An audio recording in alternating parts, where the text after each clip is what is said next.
as funny as it is, stadium's great, really fun atmosphere. Fans are involved into it. Those are the ones that stick out to me, I think. Those are some of my favorites. Still got Vancouver to go, so we're going to need you to really put the nice trip together for that one. It might, the whole season might be on the line in that one, so we'll need you at your very best. We'll be there. Well, Tanner, thank you so much for the time. It was a fantastic just to get to know you for the listeners and get to hear some of those Tanner tales, some of those fantastic stories from behind the scenes of what's gone on here at this club and what it takes to make it run. So thanks for joining us this week on The Agenda. No, thanks for having me, guys. Enjoyed it. I'll see you guys next time, hopefully. Yeah, long-time listener, first-time caller. Thanks, Tanner. Well, we'll talk to you guys next week, 3 points from now on the FC Dallas Agenda. Good job, Tanner.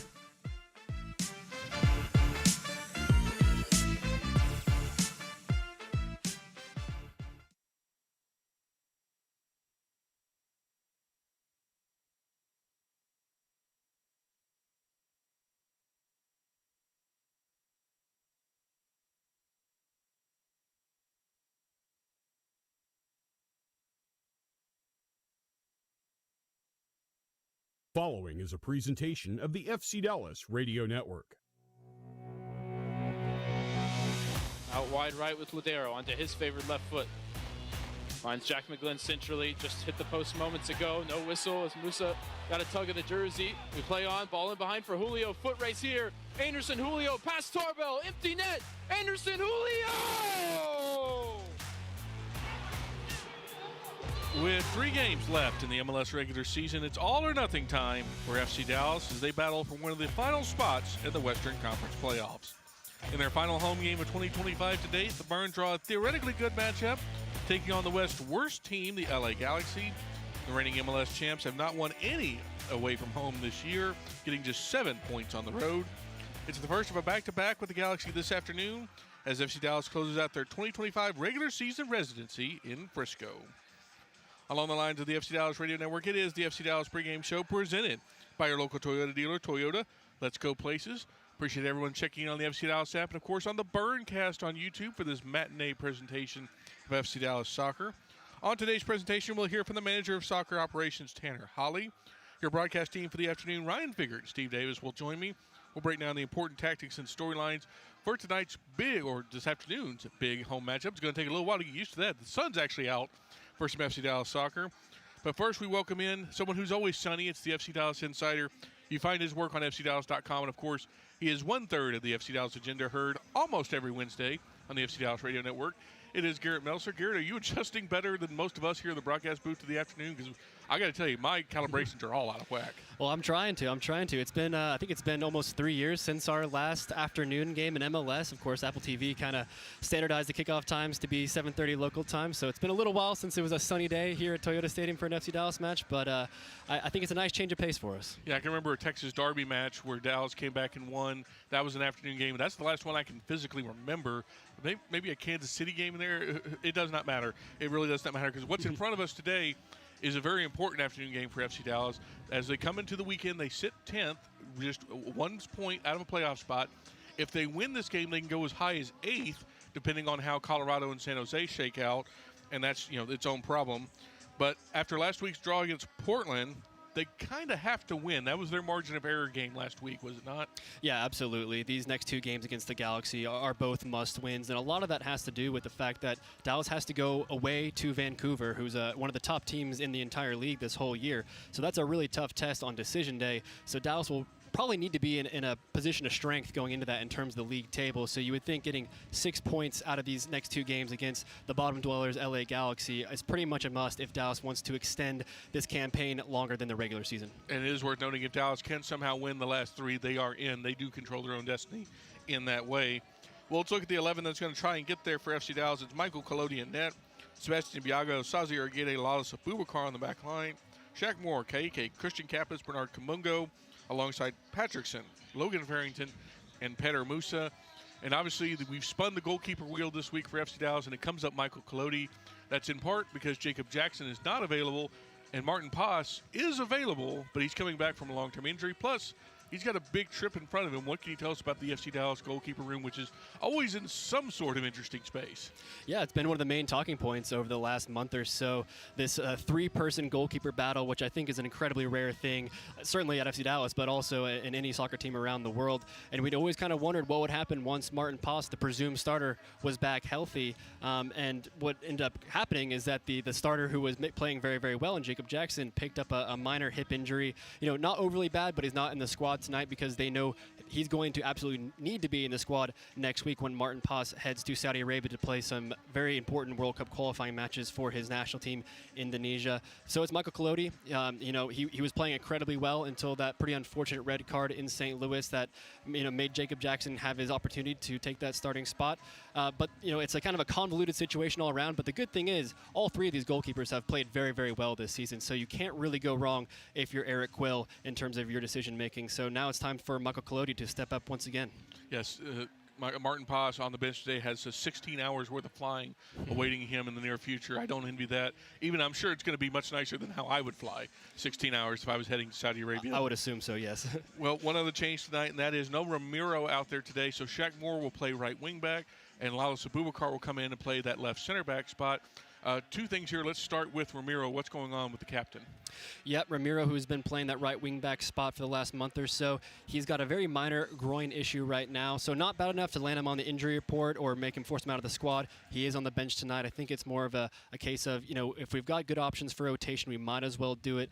Let him rest a little bit. I could see him still playing minutes off the bench tonight, but when you get Shaq Moore back in his natural position, Lalo Abubakar in his natural position, you might as well do it just to preserve any kind of minor injury and not let that turn into something bigger. Which leads to point two here. Obviously, the big threat for LA Galaxy today, a bit of a weakened lineup, is Joseph Paintsel. He's their leading scorer.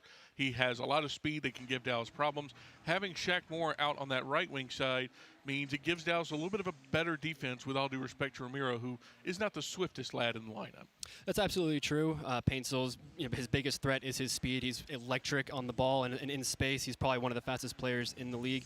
And like you say, that's not Ramiro's strength, although I think he has done very well to mitigate that maybe lack of speed that he has just by being a smart soccer player and picking his moments and picking his positioning quite well.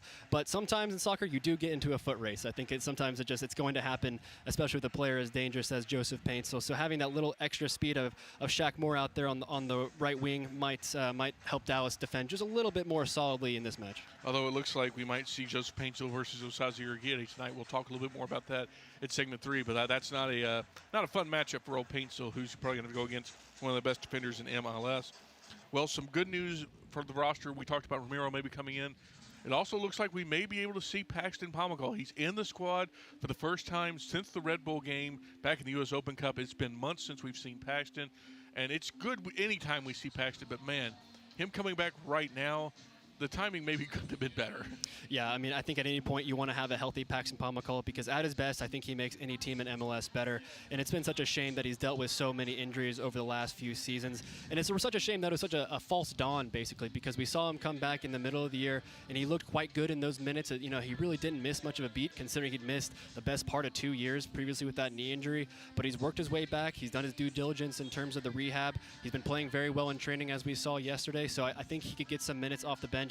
And even if he doesn't get on the field tonight, I think just having him in and around the squad in the locker room with these guys is huge, because we know Paxton Pomykal absolutely bleeds FC Dallas. He's hyper competitive. He's just got that mentality, and that's what FC Dallas needs going into 2 absolutely must-win games to keep their season alive. And another guy that has been very good recently, and Dallas needs him on the field, is Petar Musa, and we are there. He scores number 17 last week. Coming into tonight against the Galaxy, he loves playing against the Galaxy. He has a goal against them earlier this year. When we talked to Eric Quill yesterday, he said, man, it's really win, not if, right? But he also said he's not interfering with it. They're not talking about it because it's like a pitcher with a no-hitter was the comparison he made.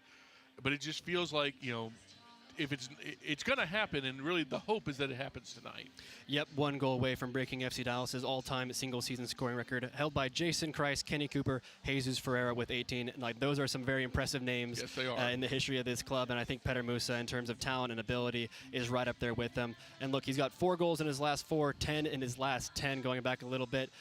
So I absolutely expect him to break that record. And looking at the a bit of a rotated back line for the Galaxy tonight, I mean, he's probably licking his lips right now because I can absolutely see him getting a brace and being able to celebrate that milestone here at Toyota Stadium in the last game of the regular season here at home. Oh, it'd be just fantastic. And speaking of legendary names for FC Dallas, one re-entered the stadium this afternoon.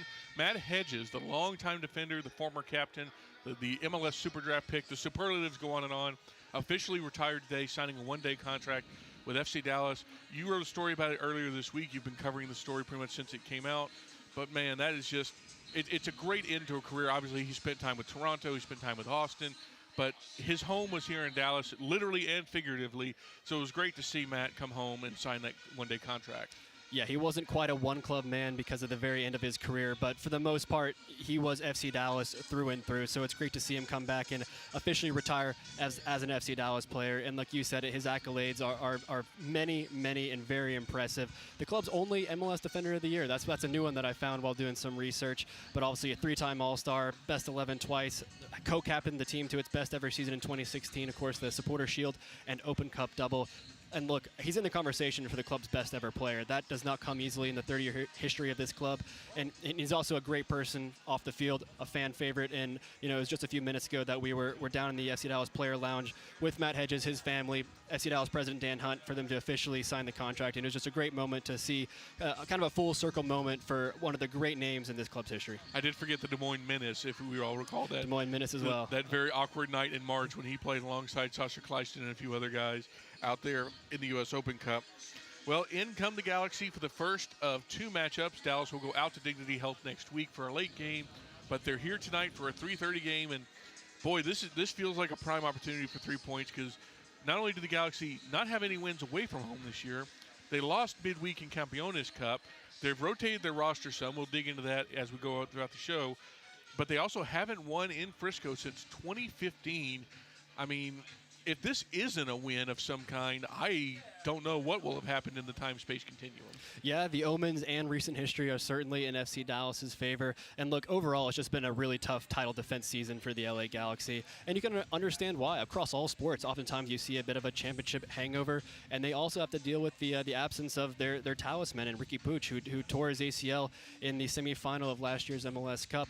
And also, not just that, they also lost a lot of players because of salary cap issues. You know, they kind of went all in hopes of lifting the cup. They successfully did that, but this season it's come back to bottom a little bit. I think that's a trade-off most fan bases would make, so you can understand why they did it. But it's definitely been a tough season. They went the first 16 games of the year without winning an MLS game. That was quite incredible. I think Dallas was a little unlucky not to play them in that span, because the Galaxy have improved as the year has gone on. They went all the way to the third-place game in the League's Cup, and they only have one loss in their last 5 league games. So this is a better Galaxy team than we've seen for the most part in 2025. But like you said, some of the omens in terms of them playing midweek, their record against Dallas in the last few years, this has to be 3 points here at home for Dallas. I will say, I think my favorite fun fact about this very hapless Galaxy team, first team in MLS history to lose a game without conceding a shot on target after they had an own goal against Kansas City earlier this year. That's just, man, when it's bad, it's bad, and that was very much bad.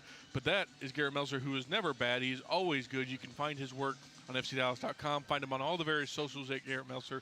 And, of course, he'll be back to join us at halftime today along with Steve Davis. Garrett, thank you so much. We'll talk to you in a little while. Thanks for having me, Sam. When we return here on the FC Dallas pregame show, we'll bring you the sounds of tonight's match. You're listening to FC Dallas Soccer, presented by Toyota on the FC Dallas Radio Network. So, what'd you do this weekend? Well, just took the Tacoma off-road, deep into the woods, got to this hidden campsite only it could reach. Nice. I hooked up the boat to the Tundra and hit up the lake. Towed it like a pro. Had the whole lake to ourselves. Hey, wait, did I mention I went rock climbing too? Uh-huh, yeah, thanks to the Tacoma's crawl control. Well, sounds like we both had fun weekends. Mine was better. The Toyota Tundra and Tacoma are built for all the fun. Test drive at your local Toyota dealer or visit Toyota.com today. Toyota, let's go places. Feature availability differs based on trim. See Toyota.com for details. Want to hear something incredible? That's Eleanor. Just 10 hours after being born, Eleanor was airlifted to Children's Health and met by our expert team trained in cardiac and critical care. At 4 days old, she received a stent to help her heart pump blood to the rest of her body. And today, she's a happy, healthy 1-year-old. That's incredible. That's Children's Health. Incredible together. In sports, if you think joy only happens after you win, think again. Look at the world's most successful athletes like Serena Williams, Brooks Koepka, and Alex Morgan. They don't spend all their days grinding away. They take time to enjoy themselves, like getting together with friends over a Michelob Ultra, because they know that happiness is the key to winning, and that joy is the whole game, not just the end game. Michelob Ultra. 95 calories, 2.6 grams of carbs. It's only worth it if you enjoy it. Enjoy responsibly. AB Michelob Ultra Light Beer, St. Louis, Missouri.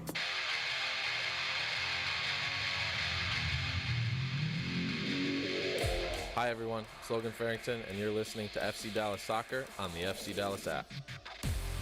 Winner, Chick-fil-A dinner. All season long when FC Dallas wins at home, fans win free Chick-fil-A. Be sure your Chick-fil-A app is up to date. Location services are turned on when you attend matches at Toyota Stadium. After the team wins, before you leave your seats, open the app to redeem the Chick-fil-A offer. Welcome back to the FC Dallas pregame shows. We're getting you ready for FC Dallas versus the LA Galaxy. Today, it's a matinee game for Fan Appreciation Day. And, of course, it is presented by Toyota. In our next segment, we'll bring in our broadcast team. It's Figert and Steve Davis. We'll talk through the lineups, the tactics, the storylines, everything you need to know about today's important matchup for FC Dallas. Could be a historic day for FCD, and we'll talk all about that in our next segment. But I want to remind everybody, while I have a moment, about the FC Dallas Radio Network podcast feed, which is available everywhere you get free great podcasts. Of course, the postgame show has been there. It's been there for 4 years now. Highlights, analysis, stats, everything you need about the game that was in about 30 minutes or so. It goes live on the network after the final whistle, and then it's posted shortly after we finish up live, so it's ready for your commute anytime you need it. It's the FC Dallas postgame show. But starting this year, we've added the FC Dallas agenda that comes out almost every Wednesday on the FC Dallas Radio Network feed. It's Ryan, it's Steve, it's Garrett talking about big takeaways from the games, big ideas, just talking everything FC Dallas. It's the ultimate audio experience for FC Dallas fans. Of course, you've got great interviews on there. Eric Quill, Andre Zanata, Peter Musa, Logan Farrington, Sam Sarver. Anyone that's anyone has appeared at least once on the FC Dallas agenda on Wednesdays. So how do you get all this great content? Well, it's pretty simple. Go to your podcast provider of choice, Apple, Spotify, wherever you get free great podcasts. Type in FC Dallas Radio Network. Hit subscribe. That way you won't miss any of our great free content. And speaking of the agenda, let's go ahead and hear a little snippet of this week's podcast where Garrett and Ryan spoke with FC Dallas' manager of soccer operations, Tanner Holly. Can you give us just an overview of what a team admin does, and whether that's the Academy in North Texas, FC Dallas? And I know that's not your current role, but what does a team admin do behind the scenes? Yeah, for sure. I like to describe it as an admin. It kind of does everything that happens off the field.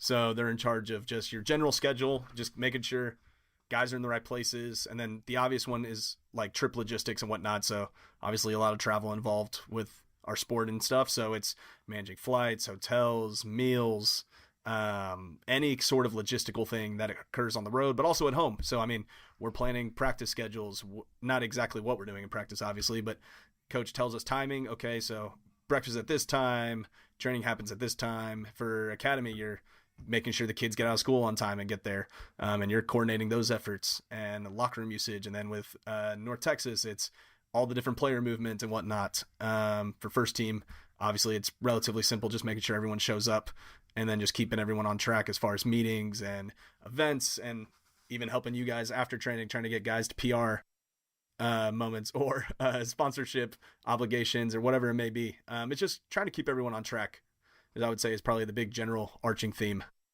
So you must have the most detailed schedule of anyone in the organization, I would think. You would think, but sometimes they just operate off the cuff, which is dangerous, but it's fun. Well, I know you may have that, but you definitely have the busiest phone. I feel like anytime that we're talking for like 5 minutes, you're getting a text or a phone call from a player, from a coach, from somebody who needs something from the first team. So a very busy job for sure. I want to get into one of the main parts, which is organizing travel, the logistics of everything.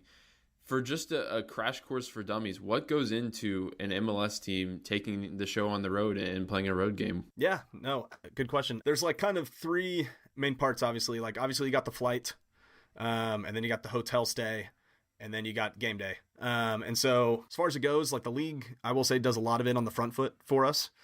We work with them early on, like most of the time during preseason, all of our flights and everything are booked for the whole year already. So we sit down with coach the beginning of the year, and kind of schedule out, okay, if we're going, name a city, when do you want to go? Do you want to go a day early? Do you want to go 2 days early? Do you want to stay the night after? Because maybe we have a midweek game coming up after. So taking some of those things into account with the schedule, and you just get on and tell the league that this is when we're flying. These are the times, and pretty much from there it's set in stone, minus a schedule change like this upcoming, like the Galaxy game next week. So outside of that, everything's pretty locked in. And then the hotels, each team actually has a partner hotel they work with. And so you just already have the contact information for that hotel, reach out to the hotel and provide details. Most of the time they have the standard availability already marked out for you, and you just kind of go and put your team specifics down. We have a really specific menu that we like, so we connect our nutritionist with them and kind of go over costs and specific items we want on the buffet. We have, for instance, a really intricate brunch, which is probably not normal amongst other teams. So we have just a lot very of good different though. foods. As somebody who has traveled with the team, very good, very much appreciated. My healthiest meal all year is when I travel with the team. Same. So yeah, it's just scheduling the meals out and whatnot, and then we reach out to the opposing team's admin, just coordinating needs. And there's certain things we like having in our locker room and certain things we like having on the field, whatnot, that we reach out ahead of time for, and they, most of the time we do our best to accommodate. So we like to think the other team will take care of us as well when we go. That's kind of the real bare bones of it, but the league takes care of a lot of it, and we just are there to see out the details. Do highly recommend checking out that interview after the game. It's about 30 minutes plus with Tanner. He goes into the specifics about how a team runs. You heard a little bit there about road trips. If you're interested at all about the behind the scenes of an MLS team, that interview from the FC Dallas agenda this week, Garrett and Ryan did a fantastic job with Tanner Hawley, the manager of soccer operations for FCD. When we return here on the FC Dallas pregame show, Ryan Figert and Steve Davis will join me. We'll break down today's match. This is FC Dallas Soccer presented by Toyota on the FC Dallas Radio Network. UT Southwestern Medical Center in Dallas, Texas, where discoveries change lives. The spark of collaboration that fuels bold thinking in our labs. The spark of inspiration that motivates greatness in the next generation. And the spark of innovation that pushes the boundaries of today's care.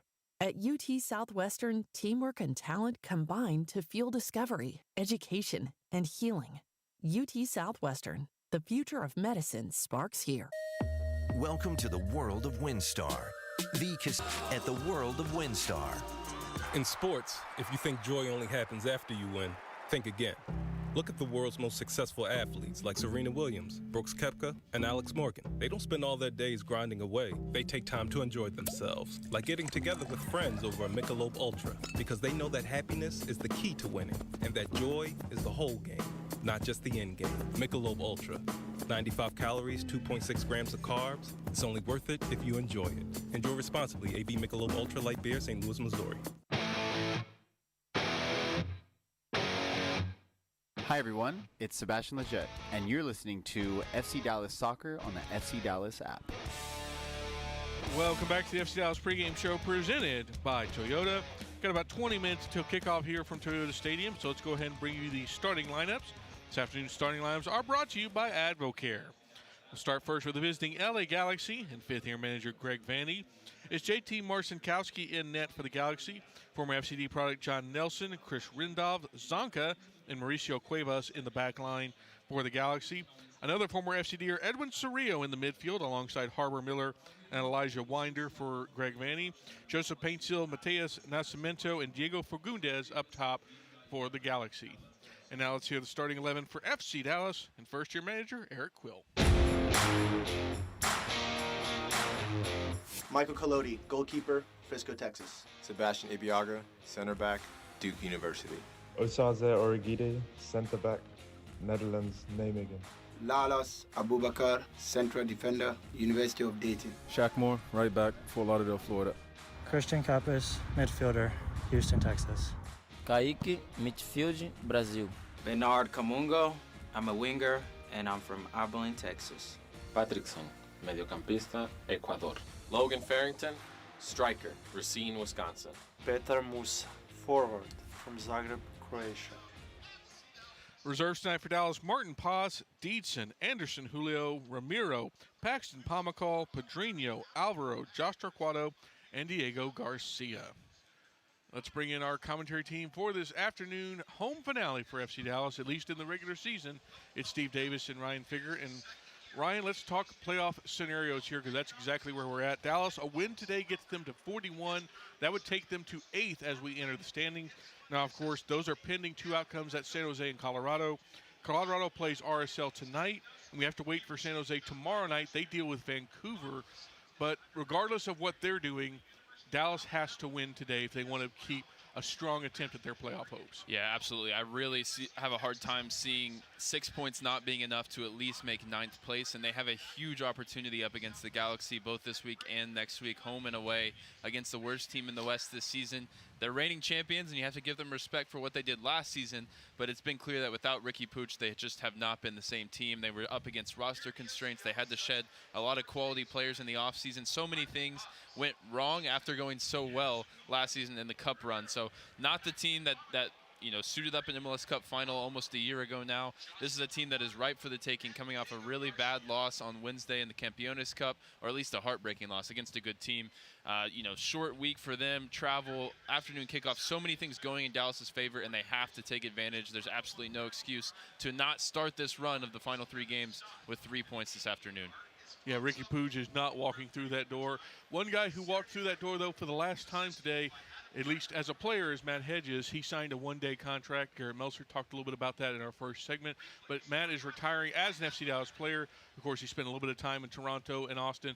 And one game. We don't even have to talk about that. I mean, that's a footnote. Oh, we have to be accurate here. We're journalists here. And he spent 1 game with the Des Moines Menace. I think we all remember that. That one we can include. I think that was a very fun. But, Steve, you've been here for the entirety of the Matt Hedges run. You were here for his last season. We were both working together at that point. But I feel like as quiet of a guy as he was, his legacy stands and speaks volumes as opposed to just more soft-spoken than he was. Yeah, Sam, a big part of that legacy was the 2016 season when he was Defender of the Year. Of course, that's a landmark season for FC Dallas, Supporters Shield, and a U.S. Open Cup triumph. Matt Hedges was a big part of that. What I remember about him was just how well he always read the game. He was a good athlete. He wasn't a great athlete, or I guess is a good athlete, But what he did was, if he could get, as a defender, if you can get a 1-second jump on somebody, just read the game a little bit earlier, you make things look pretty easy, and he always made it look pretty effortless. And the other thing I always remember about Matt Hedges is that so many of his, I'm using air quotes here, clearances were actually passes. That's what really good elite defenders do. They don't just clear a ball, they find a way to clear that ball from danger and find a teammate and get the attack going immediately, all in one touch. And Matt Hedges was just so good at that. Yeah, just some of his accolades and his numbers. He's the record appearance leader for the club. He passed Jason Kreis in that final season. Ended up with 349 games across all competitions. The top scoring defender, we disqualified Ryan Hollingshead for that one because he sort of played all over the field, but 25 goals for Matt Hedges in his FC Dallas career. 2016 MLS Defender of the Year, that's the only winner in club history. 2-time Best 11, All-Star appearances as well. 11 seasons in total with the club after being picked 11th out of UNC back in 2011. I mean, this is our club legend. In the FC Dallas era, at least, he is number 1 for me on the Mount Rushmore of FC Dallas players. The consistency, just the high standard that he held himself in the back line. The 2016 season helping be a co-captain of that team and a leader from the back. So many accolades, well-deserved, and I'm glad he's getting his flowers today. Yeah, quality dude as well. We see his wife and his 2 sons there as he's getting ready to light the match here, to light the shield ahead of today's game. Just our big salute to Matt Hedges, a great player and probably an even better guy when it comes to representing FC Dallas. Should the FC Dallas Hall of Fame ever open, I think he is a first ballot if he's not the first guy on the list, at least in my humble opinion. Well, let's talk about some of the guys that are going to be out there, or maybe specifically one guy who's not. That's Ramiro, the big lineup change tonight. He is on the bench. He is available, but he's dealing with a little bit of a knock.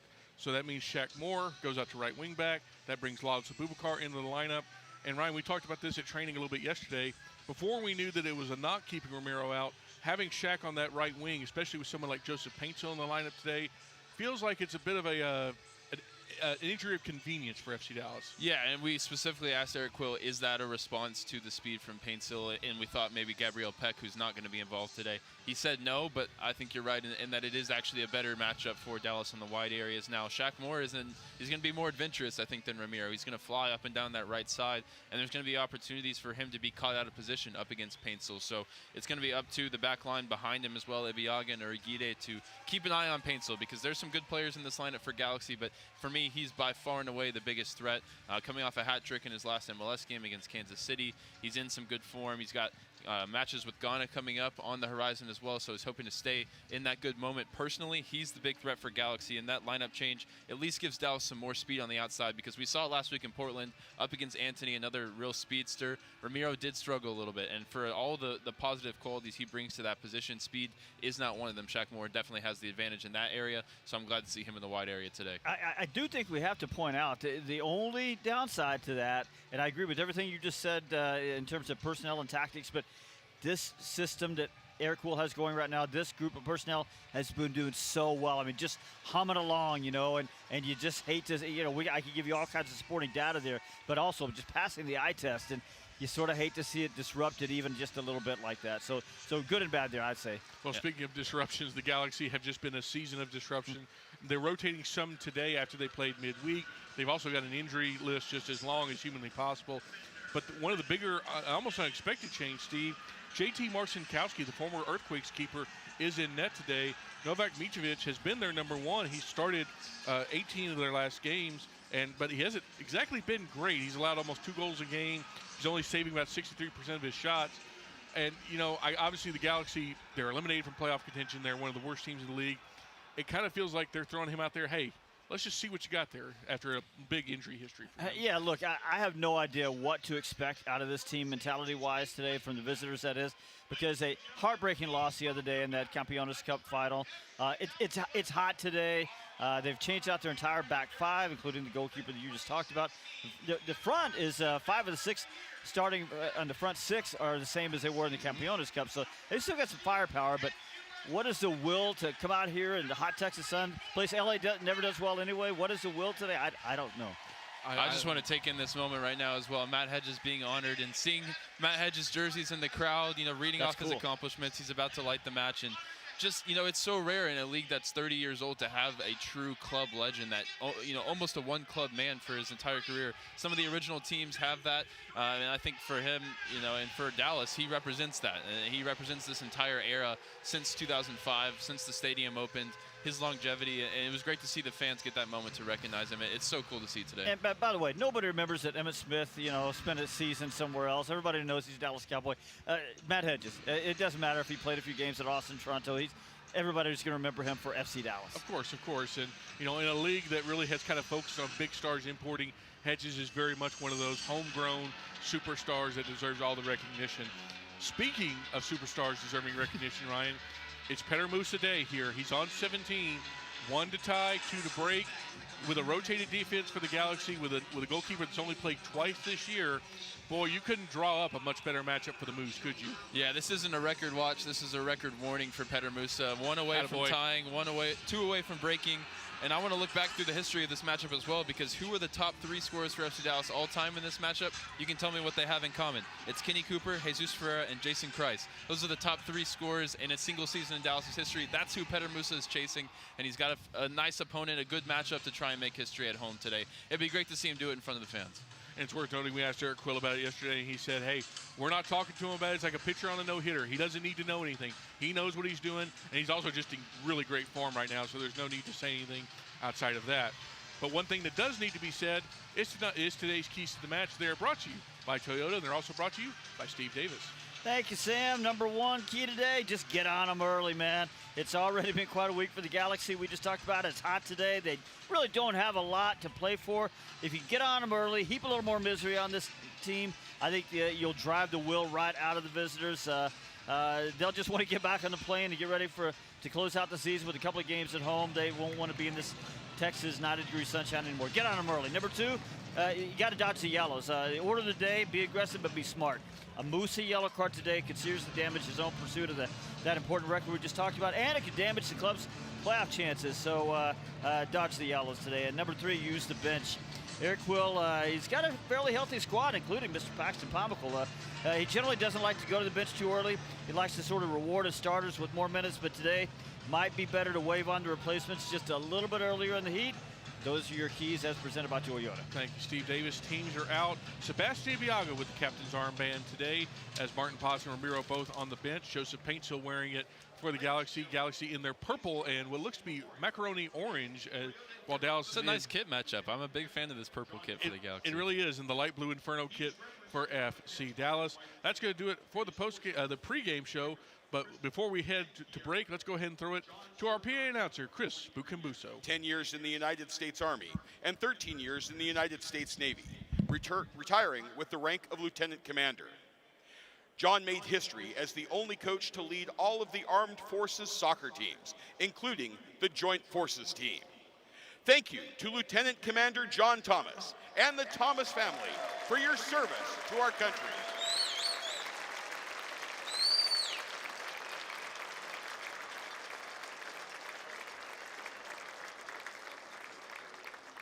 Fans, please rise if you are able and remove your hats for the national anthem of the United States, performed today by Lauren Robb. Oh, say, can you see by the dawn's early light what so proudly we hailed at the twilight's last gleaming, whose broad stripes and bright stars through the perilous fight o'er the ramparts we watched were so gallantly streaming, and the rockets' red glare, the bombs bursting in air, gave proof through the night that our flag was still there. Oh, say, does that star-spangled banner yet wave o'er the land of the free in the home of the brave?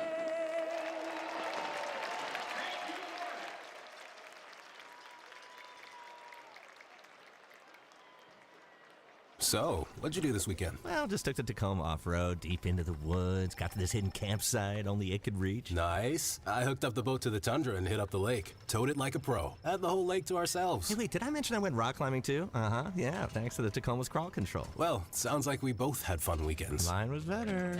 The Toyota Tundra and Tacoma are built for all the fun. Test drive at your local Toyota dealer or visit Toyota.com today. Toyota, let's go places. Feature availability differs based on trim. See Toyota.com for details.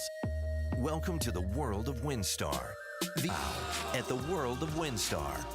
Want to hear something incredible? That's Eleanor. Just 10 hours after being born, Eleanor was airlifted to Children's Health and met by our expert team trained in cardiac and critical care. At 4 days old, she received a stent to help her heart pump blood to the rest of her body. And today, she's a happy, healthy 1-year-old. That's incredible. That's Children's Health. Incredible together. UT Southwestern Medical Center in Dallas, Texas, where discoveries change lives. The spark of collaboration that fuels bold thinking in our labs. The spark of inspiration that motivates greatness in the next generation. And the spark of innovation that pushes the boundaries of today's care. At UT Southwestern, teamwork and talent combine to fuel discovery, education, and healing. UT Southwestern, the future of medicine sparks here. Hi everyone, it's Sebastian Ibiaga. Tonight's FC Dallas match is up next, right here on the FC Dallas app. Well, for the final time in the 2025 regular season, we welcome you to Toyota Stadium, where today Dallas honors a club legend in Matt Hedges. Petter Musa is chasing individual history, and all of that happens amidst Dallas's fight for those final playoff positions. It's the first of a back-to-back against the reigning MLS Cup champion LA Galaxy. First here at home, next week away. And Ryan Figert alongside Steve Davis in the booth here. Steve, these are 6 points Dallas absolutely desperately needs to find themselves on the right side of the playoff line in 3 weeks from now.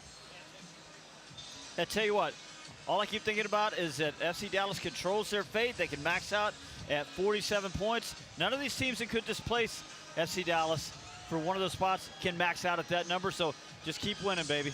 A rotated Galaxy side still licking their wounds after a damaging defeat. The last real game of consequence for them this season was on Wednesday in the Campeones Cup, conceding twice after the 85th minute, including a stoppage time goal to Toluca to lose that one.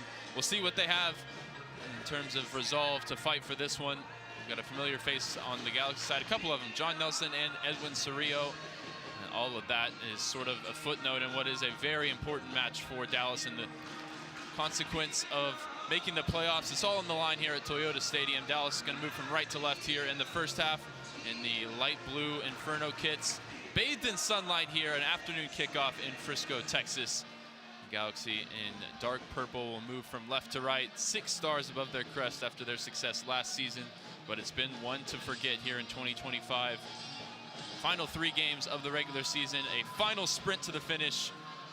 Just about to get underway from Frisco as Dallas wraps up the home schedule against the defending MLS Cup champions today. Ryan, you kind of feel like the 2 best defenders ever to line up for FC Dallas are in the house today? I think like maybe. that. I like that. Matt Hedges is going to be in the stands, in the supporter section, we believe, at points tonight as well, watching on as Osaze Arguide leads the back line alongside Ibiaga, who wears the armband for FC Dallas. We are underway from Toyota Stadium as Dallas hosts the LA Galaxy. One side with nothing really left to play for besides personal pride. One side with everything on the line. Michael Collodi gets his first touch here. He's restored to his position in the Dallas net. First time we've seen him since the red card in St. Louis. Here's Logan Farrington along the right side. Tracked down there by Harbor Miller. And a miscue off the foot of Marcinkowski pops straight up in the air. Cerrillo there to bail him out. A hopeful ball ahead is easily intercepted by Kaique in midfield. Now Bernard Kamungo from the left half space. Wide for Patrickson Delgado. Space for him. Into Kapis, looking for the entry ball. It breaks for Delgado to the byline. Cut back cross towards the back post. Still sitting there in the 6-yard box before the Galaxy sweep it clear. Well, we talked about the importance of getting on them early, and not even a minute into the game, Dallas gets a first big chance. Elijah Winder in midfield on the ball here for the Galaxy, partnering Edwin Cerrillo. Drops it back to the other former Dallas man, John Nelson. We thought the Galaxy would line up with 4 in the back, but of course Greg Vandy having to do mixing and matching, and looks like they've got 3 in the back. Cuevas is going to play as a right-sided wingback. Harbor Miller, who's already sort of limping around over there, it looks like he's going to play as a left-sided wingback. Painsil, the danger man, will line up on the right wing for the Galaxy up against Lalas Abubakar. 2 Ghanaians will be the matchup to watch. Abubakar rolls it down the line for Bernie Kamungo. Loose pass there from Kamungo, turns it right over to Painsil. In behind for Nascimento. Tracked down by Arguide, forced wide towards the corner flag. Nascimento looking for space. Finds Winder, and Winder wins a throw off Bernard Kamungo. Not a good giveaway there from Bernie Kamungo, but Sazi Arguide was all over Nascimento as he tried to get turned, couldn't do it. Loose ball in midfield is recovered by Fagundes. Fagundes gets it wide for Miller. Referee thinks about calling a foul. It's Sergi Boyko in the middle. He does not like to blow that whistle unless he absolutely has to. There's a ball over the top, looking for Cuevas along the right side. Kamungo able to intercept and send it down the line for Patrickson. Patrickson, loose touch from him, gives it away again to Cuevas. Cuevas, loose pass, turns it over to Farrington in the middle of the field, cuts past John Nelson. A lot of space for Logan Farrington. Options either way. Shaq Moore goes on the overlap. Farrington bearing down on goal now, top of the 18. Leaves it for Kaique. Thought about the shot from distance. We'll have to check back here. Now Kapis over to Delgado, left half space, closed down by Winder. 1-2 with Musa. Delgado goes down, no foul for the referee. And Fagundes will lead the break the other way. Foot race that Painsil's going to win. Arguide comes across with a good angle to close him down. Now into the 18 for Nascimento. Ibiaga on his back. Nascimento back for Painsil. Now outside the 18 here on the right side. And back for Elijah Winder. Winder going to wind up here, and it's an awkward one for Collodi. He makes the save, and Shaq Moore comes to his aid there, preventing the rebound. Somebody's got to step up there a little bit quicker on Winder. Can't let him just pick out that shot from just outside the penalty area. Hey, on the other side, Logan Farrington, I love you, man, but I mean, Shaq Moore made about a 70-yard run there, and Logan Farrington's got to reward him and just pass that ball off to the right. Well, I saw Shaq Moore have a word with Farrington as soon as the ball was cleared. Here's a cross in from the Galaxy. Patterson doesn't deal with it. Harbor Miller, top of the box. Now Fagundez inside the 18. Fagundez, right-footed shot, side netting. And that is a damaging blow to start this game. 4 minutes in, Diego Fagundez, formerly of Austin, opens the scoring. Well, Dallas, after that first 50-second burst, just sort of lost the plot a little bit. I mean, you know, all that starts, again, I'm not trying to pick on him, but Logan Farrington, man, you know, all that started when Dallas was out of position because he didn't make the right pass. They don't step out on Winder. Then they don't step out on a really good player in Diego Fagundez. And they just look at 6s and 7s as Fagundez just pushes that ball to the right, just outside the penalty area, right into the arc, and just not enough pressure on him. He's just too good to let him line that up and shoot that way. It's Ibeagha that just, he's there to pressure, but he's a little bit late. Lodi also sort of leaving a rebound there in a bad spot, so Dallas in the first 5 minutes, you got to wake up. Well, if you're going to concede, they've given themselves just about as much time as they could ask for to try and find a response. 1-0 Galaxy in the 5th minute. Kamungo looking to turn, tripped up by Cuevas, just into the Galaxy half. I mean, Ryan, I feel like I've been saying this years and years, and you probably heard me say it. I'm sure you have, but every single year, teams that have nothing to play for will come in. I'll get back to it. Here's Patrickson down the line. Good feet from Kamungo. Patrickson into the middle, off the foot of Musa, up in the air, looking for Farrington. It'll break for Shaq Moore. Corner of the 18 on the far side, up against Harbor Miller. Shoulder to shoulder between those two, and it'll be a Galaxy throw. Last touch off Shaq Moore. Do I even have to complete it? You can complete it for me. You know what I'm going to say. Yeah, every year a team with nothing to play for knocks a team out of the playoff race. Or they just damage them somehow in that playoff race, even if they don't knock them all the way out. And we see it not just once a year either. It's 2, 3, 4, 5 times a year. They just come in, they play free, and you know, play for pride, and things can't happen. There's Fagundez, ball over the top for the speed of Joseph Paintsel, easily in behind. Lalas Abubakar has to be careful. Bernie Kamungo gets back in position, forces Paintsel wide, trying to cut back, and then Uragide arrives on the scene. Paintsel's fast, he's dangerous. He's the one player for LA that really didn't have a big drop-off this year. 17 goal contributions his last 17 games overall. Musa getting involved really for the first time. Gonna hit a diagonal ball, looking for the run of Farrington, who I think went early anyway, but it was just over his head. Yeah, by the numbers, they had 53 goals, 44 assists between Puig, Paintsel, Peck, and Joveljic last year. They're not even gonna hit 50 goals as a team this year, just to illustrate the downfall attacking-wise, losing Ricky Puig for the season completely. Well, even today, I mean, Gabriel Peck takes 5 goals, 8 assists off the field. His not being available. Marco Royce, 5 goals, 9 assists. He can't play today. Yeah, Dallas, a lot of things breaking their way, but the opening 5 minutes going the Galaxy's way, and we sit here, visitors leading. Switching ball, looking for Harbor Miller. Shaq Moore intercepts with a diving header, but it breaks back for Cerrillo. Fagundez through the lines to Nascimento. Out to Harbor Miller again, finds Fagundez. Harbor Miller looking to turn past Ibeagha, who waves him up, and referee agrees, saying that Miller went down a little easily there. Direct ball up the other end, looking for Musa, couldn't control it up against the experienced center back Zonka, the Danish international in the heart of the back line for Greg Vanney today. Fagundez, first time ball over the top for the speed of Harbor Miller. Ibeagha gets ahead to it. Nascimento looking to keep the attack alive, but Abubakar sends it down the field. Abubakar stepping in front of Paintsel, sets it up for Kappas. Kappas looking to turn past Elijah Winder. Gets it wide right for Logan Farrington. Shaq Moore goes on the overlap. Dallas with a lot of numbers in this attack. Off to the opposite side of the field. It's Shaq Moore here. Receives it from Farrington. Squares up John Nelson.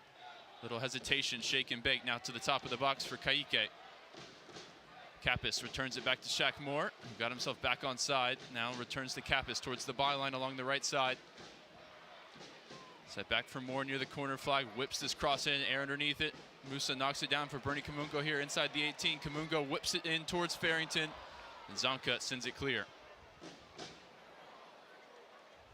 And Abubakar, awkward one to deal with, gives it away to Paintsill, who's got a free kick there.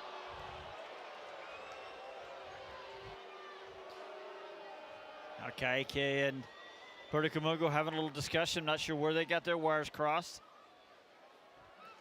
It's a foul from Bernie Kamungo as he bundled into the back of Paintsill.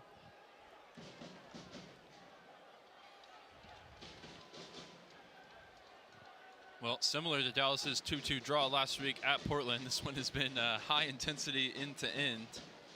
And similarly to most of this season, Dallas is going to have to fight from behind. They had sort of corrected that trend recently, but here's Fagundez looking to add to it. Up against Uragide. Now wide right. Cuevas to Paintsill, dropping off the front line. Fagundez winning a one-on-one duel with Uragide there. Rare. Winder into Cerrillo, time in the midfield. He gets the left-footed shot away, and it's blocked out for a corner.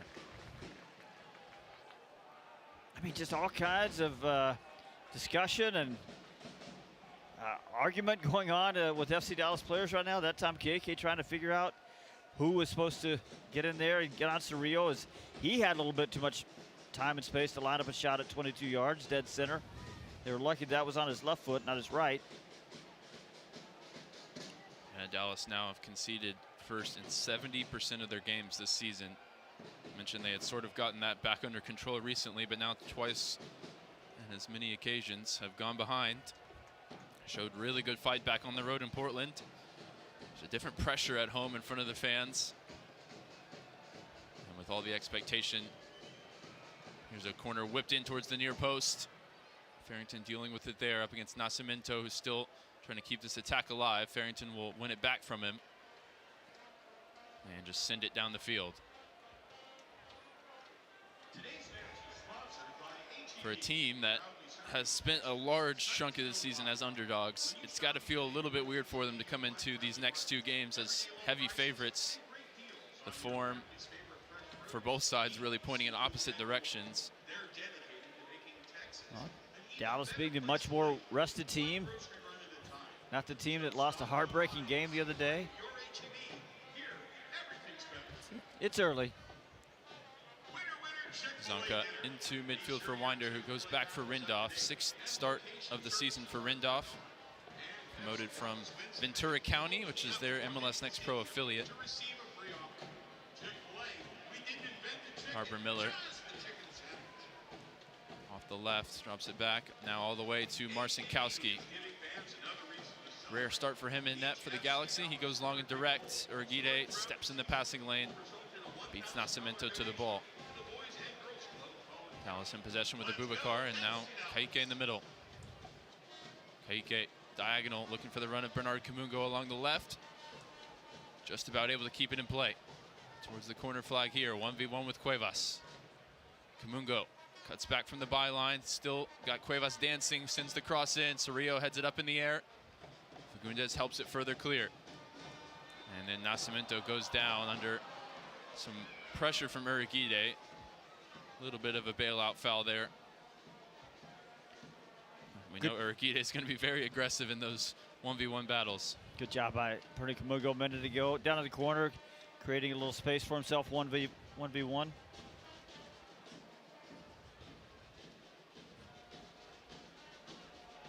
Zonka standing over this free kick deep in the Galaxy half.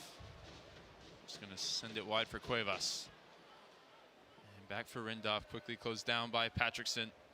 Dallas stepping the pressure up here. Zonka, first time ball forward, is intercepted by Shaq Moore. And the pressure proves telling. Dallas back on the ball. Kappas. Huge part of this Dallas renaissance late in the season. And that midfield group, short one with Sebastian Leggett out injured, but bolstered by the return potentially of Paxton Pomacall later today. Available amongst the substitutes. Kolodi goes direct. Musa not ready to receive it there. Goes all the way through for Marcinkowski. You know, Ryan, as Kaike and Kappas and some others are having conversations about when to step, when to hold. You wonder how much of that is Ramiro not being in there, because we know how much direction he gives everybody, even as that right side of wing back. Cerrillo forced to turn back and play Marcinkowski. Musa closes him down. Former Earthquakes goalkeeper launches it long. Miller can't keep this one in play. Dallas throw taken quickly by Shaq Moore into Petter Musa along the byline now with some space. Whips the cross in towards Patrickson. And Rindolph just with the height advantage there, able to head that one clear. Bernie Kamungo quickly, though, back on the ball. Into Kappas in the middle. Set back for Kaique. Kaique shot blocked by Zonka. Out wide for Patrickson. Corner of the 18. Whips the ball in towards the back post. And that one's over everybody's head in Dallas colors, but John Nelson concedes the corner just in case. Kind of an odd play a minute ago as LA Galaxy fell asleep, and there's no offside, of course, on a throw-in, and Petter Musa was way down behind the Galaxy back line. I think if he get his head up and see Delgado at the back post a little bit earlier, might have something really going there, but he just hesitated for a minute. Delgado got covered up. Two arms raised for Patrickson in the corner on the far side. Whipped in. Arguide challenging for it. Zonka puts this one back out, and looks like it'll be another corner as it just about bounces over the line.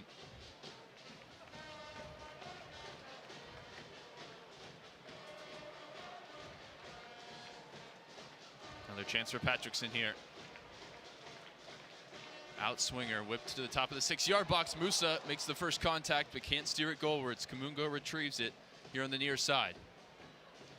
Kamungo looking to launch that one off Winder. Now beats Winder at the second opportunity towards the near post. Musa, and now Ibeagha shot blocked by Marcinkowski.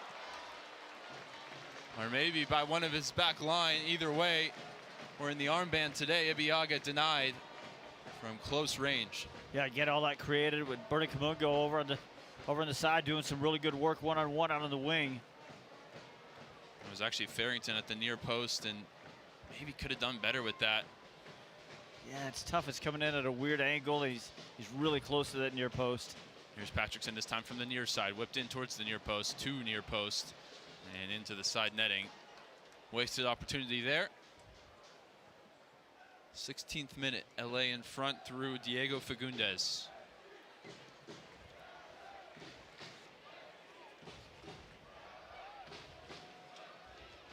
You referenced that game, the intensity last week, the high pace, the energy of that FC Dallas draw with Portland. They're not going to be able to. That game, we marveled at how they sustained the pace the whole way, but they can't do that today. Shaq Moore into the feet of Patrickson in a central position here in the attacking third. Wide right for Shaq Moore on the return. Step over right, goes left, sets it up for Patrickson, corner of the 18, and now the flag goes up.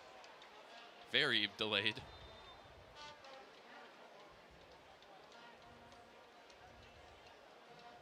I'll give Marcinkowski some time to walk over and take this.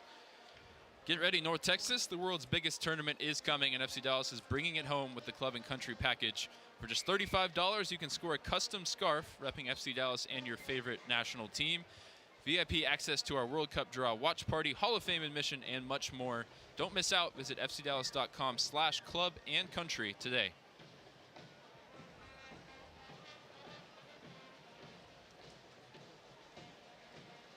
Winder under pressure here on the top of his own box. Kappas in pursuit.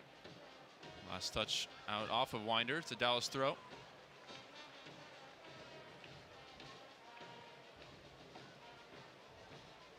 Ibeagha will leave it for Shaq Moore to take. Back in his more natural position as a wingback today. Although he's done pretty well as a center back. Never looked out of place. Never looked out of place. Moved out of that position. Here he is trying to use his speed around the outside. Nelson steps in the way. Arbor Miller rolls into midfield for Paintsel. Abubakar grappling with him there. Got a foot on the ball, but now he's out of position as it's returned to Joseph Paintsel. Wide here on the near side. Whips the cross in early. Ibeagha with a really important intervention. Keep that from a wide open man at the back post. So often, Ibeagha looks a bit unlovely as he gets the job done, but he usually manages to get the job done. Looked a little awkward on that one. Here's a ball from Ibeagha into Musa. First time ball looking for Kappas, has too much on it, and Paintsel retrieves. Kappas and Paintsel now tangling on the halfway line, and it's Dallas who come away with the ball. Kamungo quickly finds Farrington, middle of the field. Patrickson ahead of him. Farrington puts his head down, drives past one defender, then looks for Kamungo. But his passing hasn't quite been sharp in these opening 20 minutes. Turns it over that time. Now the Galaxy go the other way with 4. Harbor Miller. Fagundes left, Nascimento right. Miller just overhits the pass straight out of play. Yeah, I've heard Eric Quill talk before about Logan Farrington and how if he could just get him to get the ball off his feet a little bit earlier. The ball in behind looking for Farrington. Marcinkowski concedes the throw. And I think we've seen a couple of instances today where he's done exactly that. Just holds onto the ball a little too long instead of just being decisive and making the pass, going vertical with it, making the pass that counts just a little bit earlier. Shaq Moore takes the throw into the feet of Musa, set down for Logan Farrington. Farrington gets it back to Musa. Sliding tackle is a good one from Zonka. Musa retrieves possession. Out wide for Patrickson. Now Shaq Moore, 1v1 here with Harbor Miller. Onto his left foot, now cuts back to his favored right. Into the 18 along the right side, whips it in. Got underneath that one, it goes over the crossbar behind for a goal kick. Yeah, second time that Shaq Moore's been in a pretty good crossing position and just overcooked it. And you sort of wonder if, having not been out there for a few games, if it's taken just a little bit of the edge, a little bit of the sharpness, the detail off of his crosses. Marcinkowski hands the ball to Zonka to take the goal kick short, back to the goalkeeper. Inviting the Dallas pressure. Both teams spread out all across the Galaxy half right now.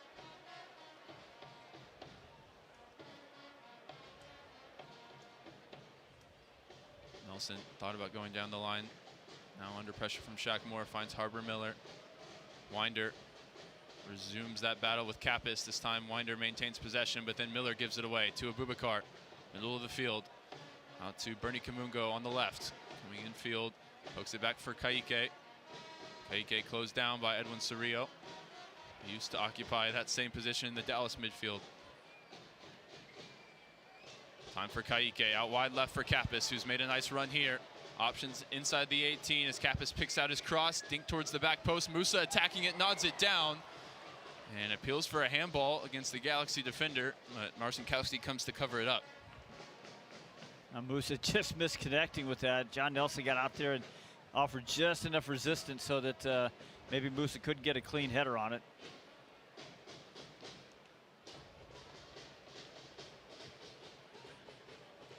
First minute. Marcinkowski foot on top of the ball here, waiting for the Dallas pressure. Rolls it into Winder. Dallas pressing a little higher right now than we've seen them lately.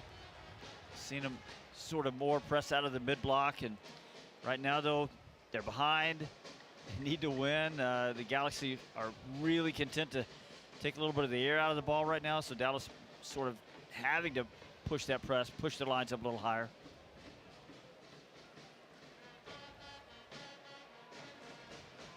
Winder holds off Kamungo, but Kappas wins it back. Now Farrington along the left side. Top of the box, pokes it towards Musa. Those two can't connect this time. And the Galaxy go out the other way. Harbor Miller. If he can keep this one in, he does. 10 yards into the Galaxy half, turns back and finds Nelson. All the way back now for Marcinkowski.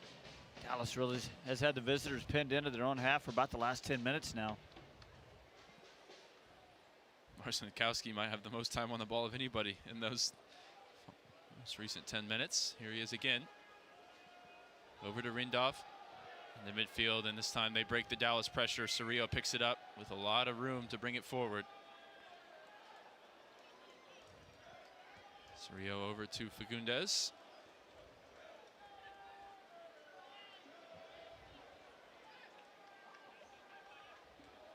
And now back for Rindhoff into the Galaxy half once again.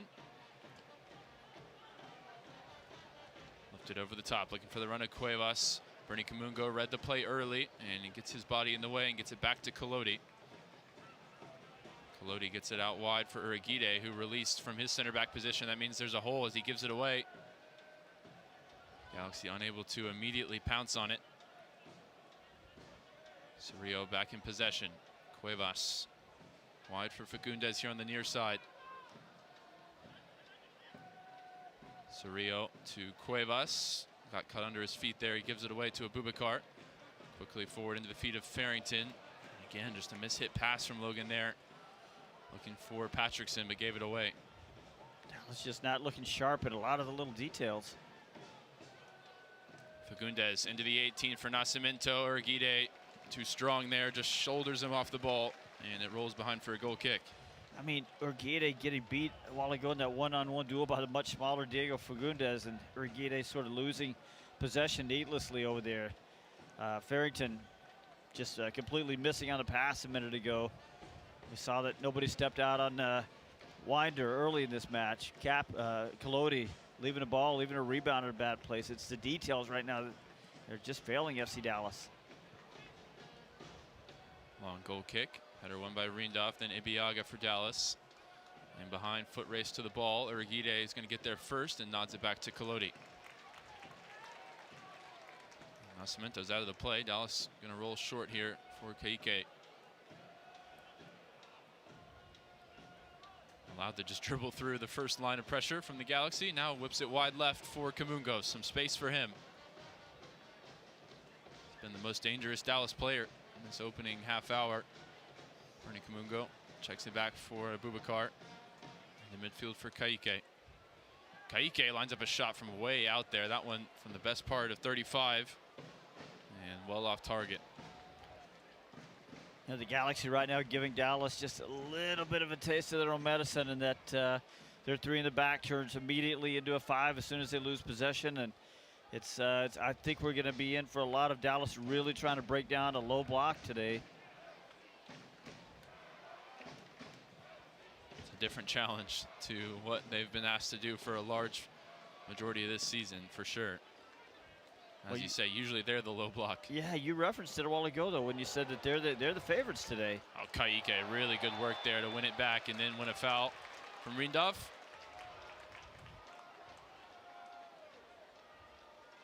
Ka'ike, where's number 55? Maybe symbolic of the fact that he's just never going to pull out of a 50-50 ball. And he just absolutely went in full force to win that one back for Dallas. Now a free kick opportunity. And then got kicked by Rindolph for his troubles. This one on the 36-yard line, so about 46 yards from goal. Dallas with the center backs forward. Patrickson stands over the ball. Delgado whips it in. Curled ball is headed away by Zonka. Second ball won by Kapis. Urguide brings it out of the sky on the corner of the 18. Far side. Osasi Urguide. What's he got in his bag here? Up against John Nelson. Waiting for support, and he's able to win a corner. Delgado needed to put just a little bit more air into that free kick a minute ago. Just drop it over that line of contention. Made it a little too easy to clear that one, but they do get a corner kick out of the whole thing. Fourth corner of this afternoon. Patrickson whips it in towards Urguide. Close to him, but headed away. Possession stays with Dallas. Ka'ike whips it in towards the back post, looking for Musa. Zonka helps it along and out for a corner. It's time from the near side. 3 targets to aim for, 3 good ones back there. Urguide was lurking. A couple more of the tall trees.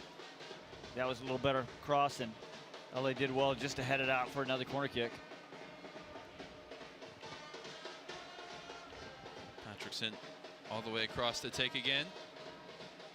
Holds the corner flag, some kind of signal, and he does go short to Kapis, corner of the 18. Goes down by Paintsill. Kapis keeps his body between man and ball, but has to go back for Shaq Moore. Moore lifts it back towards Patrickson, challenging for it. And thought it came off of John Nelson, but it's been given as a goal kick as it rolls over the line.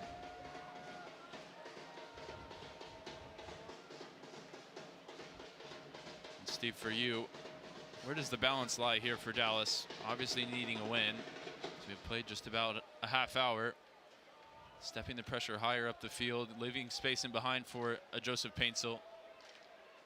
You're right, but they haven't really been hurt by it yet. You have to move the ball. You have to be on the front foot here. You need the goals. Argueta, nice header one there for Ka'ike. And Farrington and Ka'ike make a mess of it. I mean, that's just it, though. It's as I said a while ago, it's details. I mean, that's Farrington just giving the ball away completely needlessly. He just hasn't looked sharp today. Well, he did get Anderson Julio back on the score sheet last week, and he will be an option at some point for Eric Quill.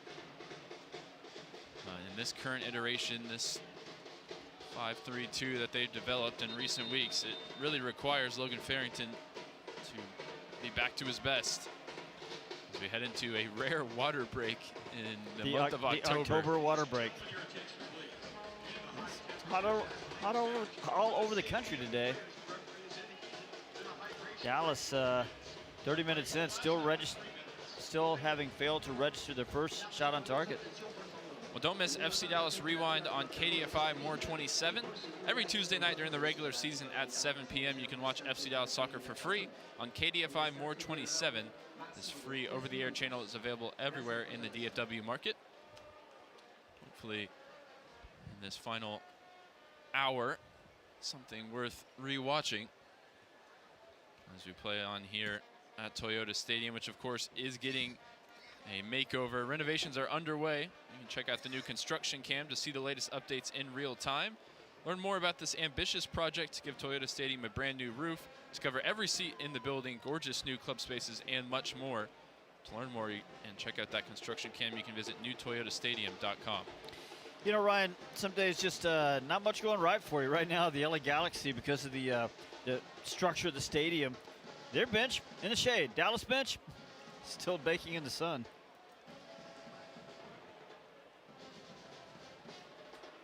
The thing with a guy like Logan Farrington, who's not been sharp so far, but he's going to give you the effort. He's going to keep going. He's going to keep trying. He's going to wear these guys out over there in the purple shirts. Remember the Galaxy, they don't even have a full complement on the bench today. They're really they're fighting with the shorter stick, so there's plenty of time for FC Dallas. You just don't want to panic. You don't want to start rushing things. You've done really well lately. You know, the stats. Just a few weeks ago, Ryan, we were talking about how Dallas was dead last in terms of shots and shots on target and on average in Major League Soccer. I mean, in the last 3 games, 15, 17, 16 shots. Those are good numbers. So they're doing a lot of good things. You just got to keep doing what you're doing right now. Keep believing that you're gonna wear out the Galaxy a little bit. Such an interesting situation as well that we don't see too often, and that it's a back-to-back between these two teams. Obviously, Dallas without the luxury of looking past today. In the larger context of these final 3 games, this is the first quarter of 2 straight matchups with the Galaxy.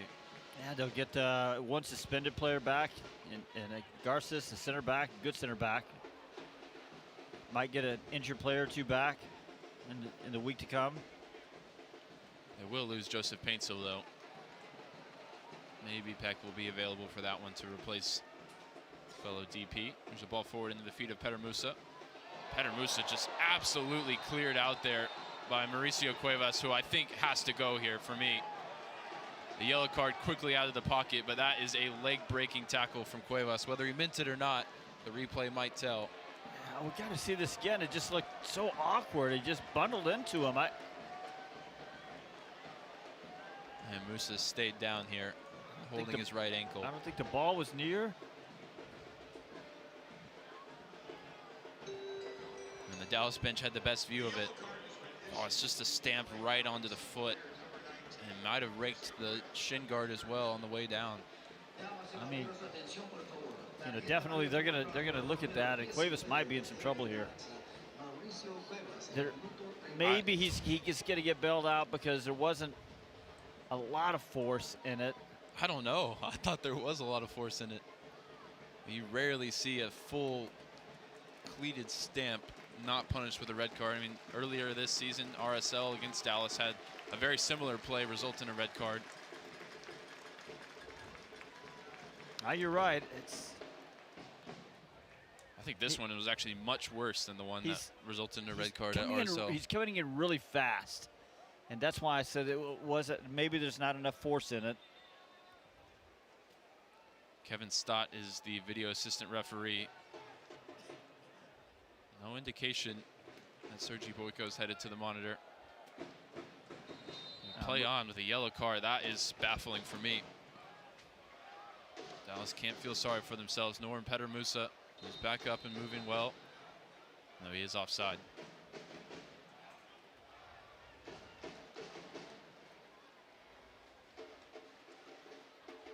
And that is about as hard of a yellow card foul as you'll ever see. But good to see Musa up and moving well. Here's a ball given away in midfield by Fagundez. Patrick's in on it. And looking for Logan Farrington, who will track it down towards the corner flag on the far side.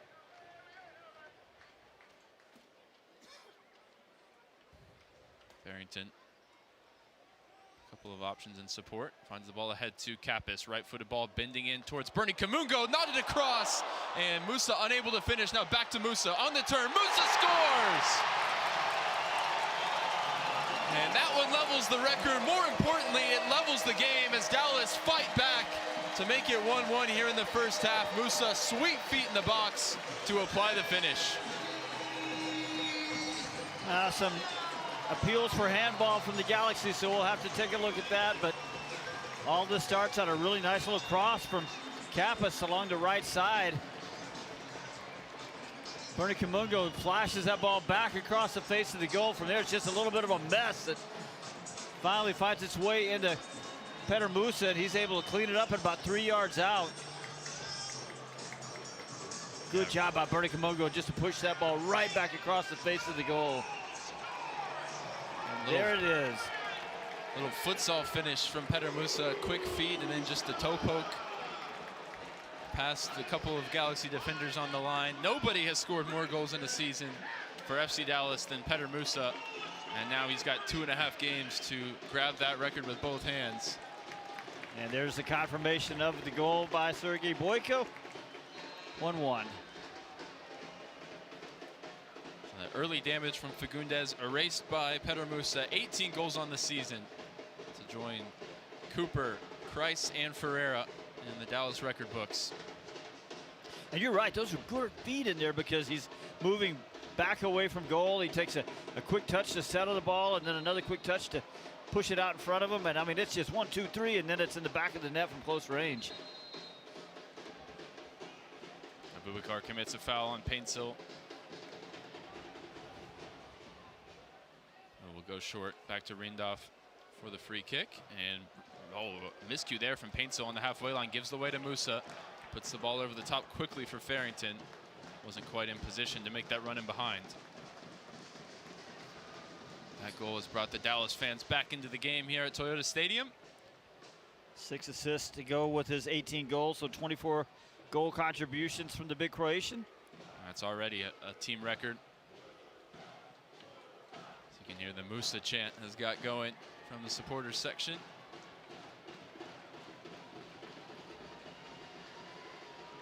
It looks like he'll be staying around this week, but he was put on the provisional list for the Croatian national team. A couple of important European World Cup qualifiers this week for Croatia. Dallas back in possession here with Kayike. Rolls it wide right for Shaq Moore. Space for him as he receives it. Quickly closed down by Miller.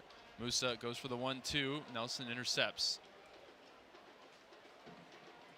Musa tracking back defensively to try and help out Shaq Moore, who's out of position here. Nelson into Cerrillo. Those two back at Toyota Stadium together. Former members of FC Dallas. Possession with the Galaxy here in their own half. 38th minute. 1-1 your score. Thanks for tuning in wherever you're listening. Today on Sirius XM or the FC Dallas app, the FC Dallas YouTube channel if you're watching along with us on the Burncast. As we celebrate Fan Appreciation Day at Toyota Stadium, just a thank you to all the listeners who've tuned in all season long. Here's Kamungo looking to go over the top for Kappas, who made a good run, but Kamungo just massively overhit that one. There were some times this season when we really appreciate fans tuning in, let's say that. And we're glad to see that you've stuck with us through some of those tough times to get to the point now where Dallas has some real energy, positive energy, moving in the right direction. Here's the talking point for the halftime show. You wondered if Paintsill popping up on the right side, playing on that right side, would have pinned Bernie Kamungo back a little bit, but it really hasn't, as evidenced by the goal. I mean, he was in on that one, and he's been getting forward regularly. It's been a real marvel of this back half of the season. Kamungo's conversion to wing back. Now Kaike looking for the diagonal ball, took it on the volley. Wasn't a bad effort, looking for Shaq Moore, who's looking a little tired here, safe to say, playing in the wingback position again. Well, he's been, both wingbacks have been getting forward with regularity, and so it is a lot of work. Bernie Kamungo, if he can hug the touchline a little bit, at least he can be in a little bit of shade. I'd say 95% of the Toyota Stadium field bathed in sunlight here as the ball's over the top on the far side for Harbor Miller. Ibiaga in retreat, numbers in this attack for the Galaxy. Miller cutback ball looking for Winder. Kaike, excellent work there. He was caught wrong side, but he managed to get back in time and launch it forward for Farrington. Farrington can't keep hold of it. Now Kaike again in there fighting for that ball. Has gone down and stayed down here. I mean, you want to maybe be a little critical of Kaike there, who's been up and down so far today because he wasn't in good defensive position, but my heavens, he recovered it. Cleaned up his own mess there really quickly because Winder was 2-3 steps in front of him, and then Kaike closed the ground really quickly and actually got to the ball first as that ball looked like Winder was just ready to pound that thing at about 14 yards.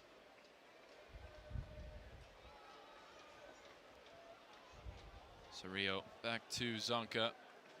Galaxy, most of their rotation in their lineup coming in the back line. No Yoshida, captain. Picked up an ankle injury on Wednesday. No Garces through suspension. Here's Abubakar stepping out of the Dallas back line with a couple of strong tackles. And he's won a throw as well. Oh, but they've switched it as the linesman pointed the wrong way initially. Now Elijah Winder in behind for Nascimento. Collodi picks it up.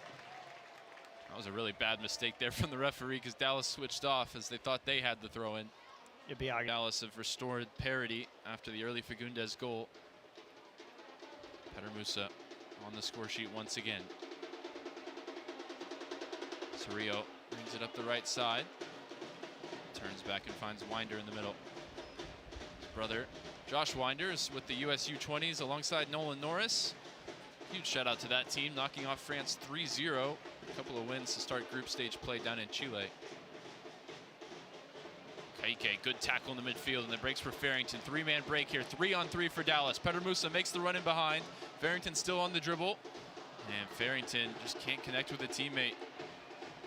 He had Delgado trailing, and Delgado was in a good space. He just needed to get that ball again just a little bit earlier, make the pass just a little bit quicker, be a little more decisive.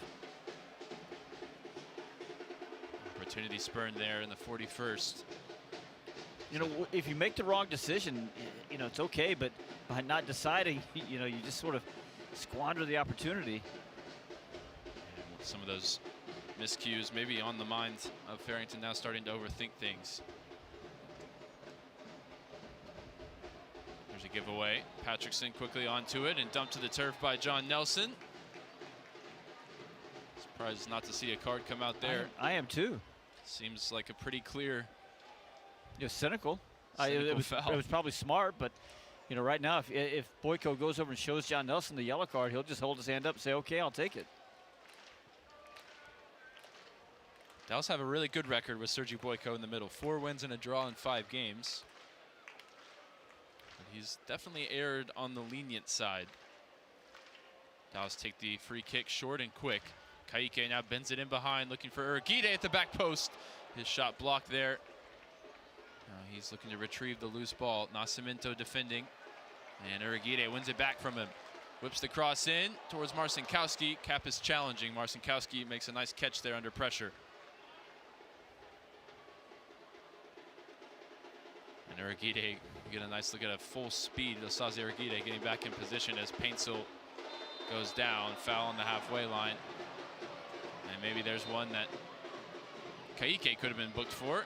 He's gonna get a lecture here from Boyko. I think that's his last. I think he's out of warnings. Well, he's not on yellow card warning. He's on yellow card watch. 2 away from a suspension. So theoretically should be fine as we play here. 2 games to go after today. Unless he picks up. The yellow card in both games against the Galaxy, then he could miss decision day. Only thing that carries over into playoff action is a red card on the final day. Musa and Ramiro, the two players, one booking away from missing a game. Is Musa close to getting a I asked about that this week and I forgot to follow up and get confirmation. We'll work on that. Here's Cerrillo, top of his own box, under pressure from Kappas. And Kappas vacating the midfield there in the press. Leaves space for Elijah Winder to receive it. Now get it wide left for Fagundes. Paintsel. 1v1 here with Abubakar, who stands a couple yards away from him, the two Ghanaians. Fagundes went for the dummy. Shaq Moore made the interception but lost his footing. And it's back for Paintsel now on the left side. Cerrillo lines up a shot from distance, and that one spooned over the bar. So Ryan, this part is looking a little bit uncomfortably too much like Dallas in April, May, June, July, where if you beat the initial press, there's just a big gap in behind you. They're not binding the line. So what they've done lately is just sort of abandoned that high press. They press out of the mid block, and it's looked a lot more together. It's been a lot more effective. But today, because they're having to press up a little higher, move the lines up, sort of back to what we saw before. So that's something they need to work out at halftime. Colodi takes the goal kick as we head into 4 minutes added on. Under one by Harbor Miller. And behind the Dallas back line, Urugide just juggling it up to himself casually, making it look easy. Zonka at the other end, making it look awkward, but Rindov nods it back to Marcinkowski. I wonder, you hate to go away from the shape that has been such a huge part of this Dallas turn in fortunes, but right now the Dallas midfield is outnumbered, and there's always a free man just standing there. Right now it's Ibiaga along the back line with nobody to go and press. Things for the Dallas coaching staff to consider at the break. As Winder loses out, strong tackle from Abubakar. Patrickson in towards Kappas, just about keeps possession. Now Kaike to Farrington, can't find Musa.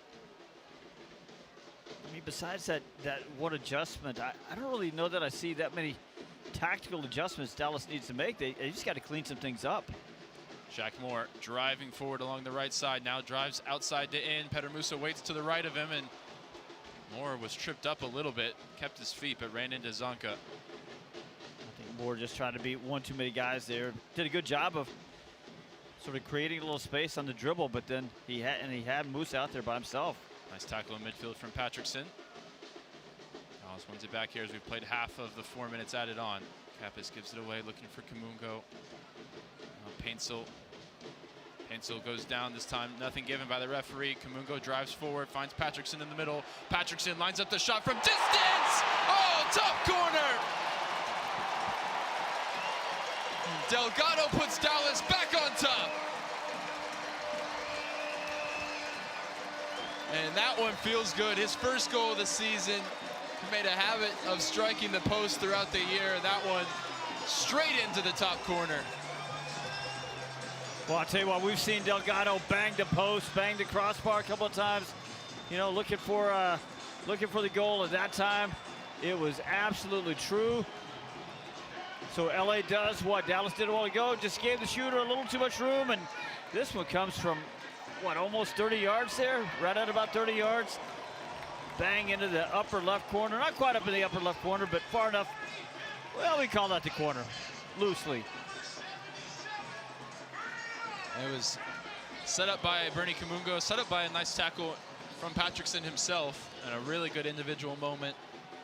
Yeah, Paintsel thought there was a foul, but look, there was some contact there, but Boyko, we've said it, we've seen him referee. He doesn't want to call the fouls unless he's absolutely sure about it. He tends to give the benefit of the doubt. And once Paintsel loses that ball, loses the tackle, the defense is out of shape, and Delgado's got all kinds of time and space to line that one up, and boy, did he line it up. Well, not the prettiest half for Dallas, but a really pretty goal to hopefully see a lead into the halftime break. Got 1 minute or so remaining of stoppage time. 2-1 Your score now from Toyota Stadium.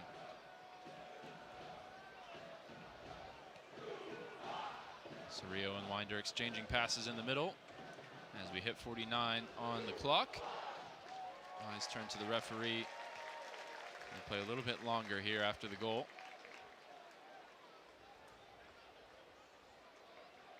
Winder back to Zonka. Now Dallas the one back defending in shape here to see this half out. Winder back to Zonka again. Circulate it out to the left side for Fagundes, who opened the scoring back in the 5th minute. I mean, Ryan, a team that's given up 62 goals this year, you knew you're going to have chances. There's a ball over the top out wide left. Harbor Miller pulls this one across the face of goal.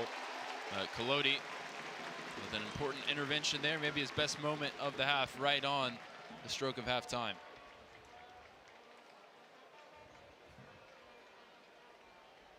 Getting one more look at that potential foul there that I think maybe Paintsville goes there. There's some contact there from Kappas, but I think Paintsville goes down a little easily. That's what Boyko thought too. We played 50 first half minutes now as it's out of play for a Galaxy throw just in front of their bench. Might be a Dallas throw, sorry. And I think both teams are content for the halftime whistle, just waiting for it to sound. It's warm. It's warm out there. Kamungo launches it down the line. Galaxy clear it away, and there is the halftime whistle. So Galaxy strike first, Dallas strike back with 2. Musa and Delgado giving them the lead heading into the halftime break. A lot to talk about, a lot to break down as we are 1 goal away from Petar Musa setting a new club record. So much to talk about, and we'll have it for you here on the FC Dallas Radio Network. As we head into the halftime break, it's FC Dallas 2 and the LA Galaxy 1. You're listening to FC Dallas Soccer presented by Toyota on the FC Dallas Radio Network.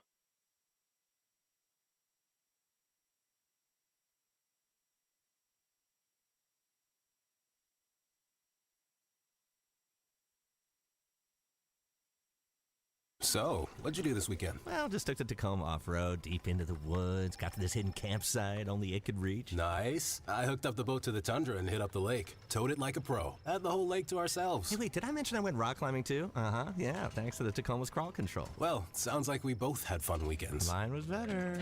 The Toyota Tundra and Tacoma are built for all the fun. Test drive at your local Toyota dealer or visit Toyota.com today. Toyota, let's go places. Feature availability differs based on trim. See Toyota.com for details. UT Southwestern Medical Center in Dallas, Texas, where discoveries change lives. The spark of collaboration that fuels bold thinking in our labs. The spark of inspiration that motivates greatness in the next generation. And the spark of innovation that pushes the boundaries of today's care. At UT Southwestern, teamwork and talent combine to fuel discovery, education, and healing. UT Southwestern. The future of medicine sparks here. In sports, if you think joy only happens after you win, think again.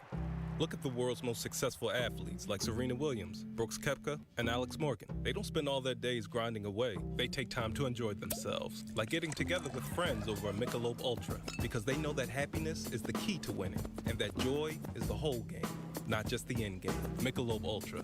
95 calories, 2.6 grams of carbs. It's only worth it if you enjoy it. Enjoy responsibly. AB Michelob Ultra Light Beer, St. Louis, Missouri.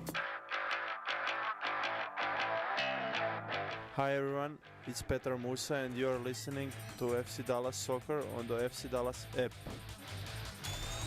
After 45 plus minutes here on Fan Appreciation Day, Dallas leads the LA Galaxy 2-1 as we've got a new member of the FC Dallas record books. Hello everybody, it is the FC Dallas halftime show, brought to you today by your local Toyota dealer, Toyota. Let's go places. Also brought to you by Advocare, building champions together. I'm your host, Sam Hale, and we'll be joined in just a moment by our halftime crew. It's Garrett Meltzer and Steve Davis. But let's start first with your halftime highlights. It didn't start well for FC Dallas in the 4th minute. Diego Fagundes rifles one past Michael Collodi. That gave the Galaxy the 1-0 lead in the 4th minute. It would take over 30 minutes to respond, but it was the Moose writing his name in the FC Dallas record books. Options and support. Finds the ball ahead to Kappas. Right-footed ball bending in towards Bernie Kamungo. Nodded across, and Musa unable to finish. Now back to Musa on the turn. Musa scores! And that one levels the record. More importantly, it levels the game as Dallas fight back to make it 1-1 here in the first half. Musa, sweet feet in the box to apply the finish. 18th goal for Petar Musa. That ties in with Jason Christ, Kenny Cooper, and Jesus Ferreira for the single season lead. His next one, provided he gets another one this regular season, will give him the record by himself. That did make it 1-1 in the 35th minute, and then about 10 minutes later, it was an opening account in 2025. Hansel goes down this time, nothing given by the referee. Kamungo drives forward, finds Patrickson in the middle. Patrickson lines up the shot from distance! Oh, top corner! Delgado puts Dallas back on top. Delgado's first goal of 2025 in MLS play made it 2-1 Dallas in the 45th plus third minute, and that is the score at halftime for FCD. Let's bring you today's halftime stats. They're brought to you by UMB Bank. The Galaxy lead possession 61-39. 9 shots for Dallas, 2 of those on target. 4 shots for the Galaxy, 2 of those have been on target. You've had 5 corners for Dallas, just 1 for the Galaxy. You've got 1 save for Michael Colodi, no saves for JT Marcinkowski. 4 fouls for each team, 1 yellow card. That goes to the Galaxy and Mauricio Cuevas, which easily probably could have been a red card based on his tackle of Petar Musa. Let's bring in our halftime team to talk about this one. It's Garrett Meltzer and Steve Davis. And Garrett, I think obviously Dallas leads 2-1, but the big storyline out of that first half, Petar Musa has officially tied the record. He needs 1 more to break it, but a historic moment for Petar Musa. Yep, we talked about it in pregame. We felt that he had a very good chance of, if not just tying the record, but breaking it today, considering in how good form he's been in. That's 5 games with a goal in a row for Petar Musa. And we know this Galaxy team hasn't been the best defensively this year, and they're a little bit light considering they just played on Wednesday, so there's been some rotation back there. And I'll say that wasn't his prettiest goal by any means, but they all count the same. And being a poacher is one of his best traits, and he was just the fox in the box. Got the ball on the half turn and just kind of poked it home. Like I said, not pretty, but it got Dallas back in the game and leveled him with some absolute legends of this club. So good for Musa, and I don't think he's done yet. I tell you what, I mean, you're right. It's not the prettiest goal, but I think there's a lot of strikers, a lot of players are going to be able to pull that off because he's pulling back away from goal. The ball sort of rolls into him, and he's got to have a couple of really nice little technical, deft touches to get the ball back in front of him, get his body turned around. So, yeah, not the prettiest one. You know, you're just cleaning up a mess at 3 or 4 yards, but I think there are a lot of strikers that couldn't have managed that one. He sorted his feet out very, very well, and for a big guy, that's not the easiest in such a tight space when there's players flying at you and you're inside the 6. Quickly, yeah. He did a very good job to get the shot off at all. And by the way, the only 3 players that have more goals than Petar Musa in the league right now, Lionel Messi, Denny Bouanga, and Sam Surridge. Very good company, although it's going to take a pretty big outburst for Musa to get up in that golden boot race.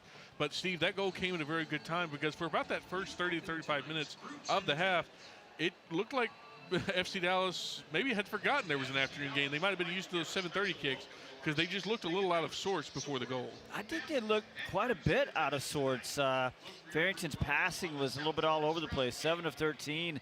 Kayake giving the ball away needlessly a couple of times. Kayake being out of position a couple of times. The defensive rotations weren't as tight as what we've seen over the last 2 months during this 7-game unbeaten run. The high press that they've sort of gone away from, kind of had to go back to it when they fell behind early. That was malfunctioning a little bit. So again, but I said during the broadcast, and I really believed it, that they didn't really need a big tactical adjustment or even I don't even think a personnel change. They just needed to clean up the details.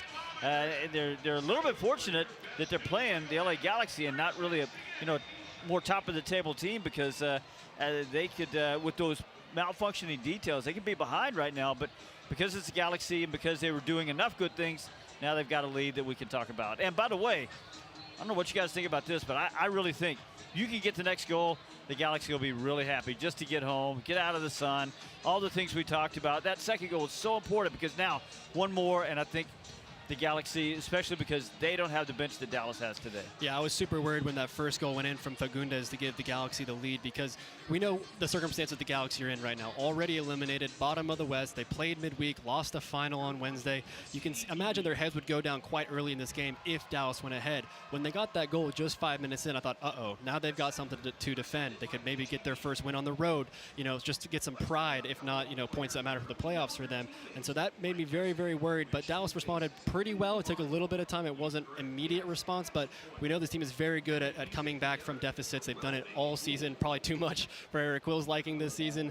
But overall, I thought the last 10 minutes looked a lot more like the Dallas we've become accustomed to over the last 2 months. Yeah, after that first goal, it kind of felt like an MLS special there where the lower team would come up to bite the bigger team. And right before half, part of the thing that gives you courage, man, that was a banger of a goal from Patrickson. We've seen him rattle the post a few times this year. If he was going to put his first one in, A, a great time to do it, and B, what a spectacular aerial show to do so. Yeah, I'm super happy for him. He pulled that off a few different times last season. He had, I think, 5 goals in all comps last year. And a lot of them were from distance, and not many other Dallas players in this team have that ability. And we've seen him, like you said, rattle the crossbar a few different times this year. None had quite dropped for him, but that one was just such a sweet hit right into the top corner. No chance at all for the goalkeeper, and at a great time to do it because that changes the entire team talk for both teams. Excellent time to score to put Dallas on top. Do want to recognize Matt Hedges again. We talked about him in pregame. They had a ceremony on the field, 349 appearances. Dan and Clark Hunt, Matt and his family were out there. A great sign for him, as this is really his day. They got the tifo. They had it out in the crowd earlier. Just a really wonderful day. Congratulations to Matt Hedges, a true club legend, getting honored today. Now let's talk second half action. Steve, I'll start here with you. You mentioned they don't really need to make much tactical or player. They just need to kind of get their head right with ball.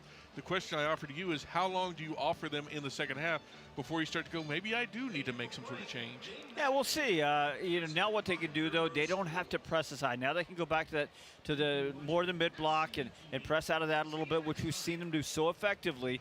And keep those lines a little bit tighter. They got stretched because they were trying that high press, sort of chasing that deficit. Now they don't have to do it, so we'll see. But I do go back to one of the keys to the game. I think it's hot out there. They've got the better bench. I hope that Eric Will, goes to the bench maybe just a little bit earlier. We know that he likes to reward the starters with more minutes, but it's so hot out there today, and the players in the sun. This is a little different. It's been hot all summer, but they haven't played in the sun like this, and that makes a big difference. So maybe go to the bench a little bit earlier today. And the two players we mentioned during both the broadcast and halftime, Logan Farrington hasn't exactly been on his P's and Q's. Ka'ike has put in the effort, but he hasn't been sharp.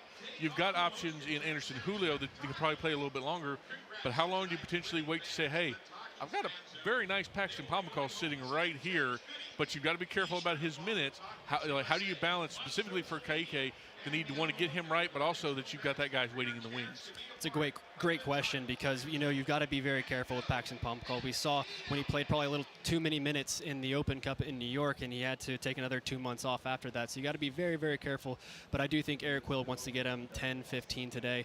And if Dallas can get another goal and have a 2-goal cushion, I think that'd probably be a better case scenario for Paxton to come in and get those much-needed minutes. But you mentioned Anderson Julio. I think he might be the perfect first sub tonight for Dallas.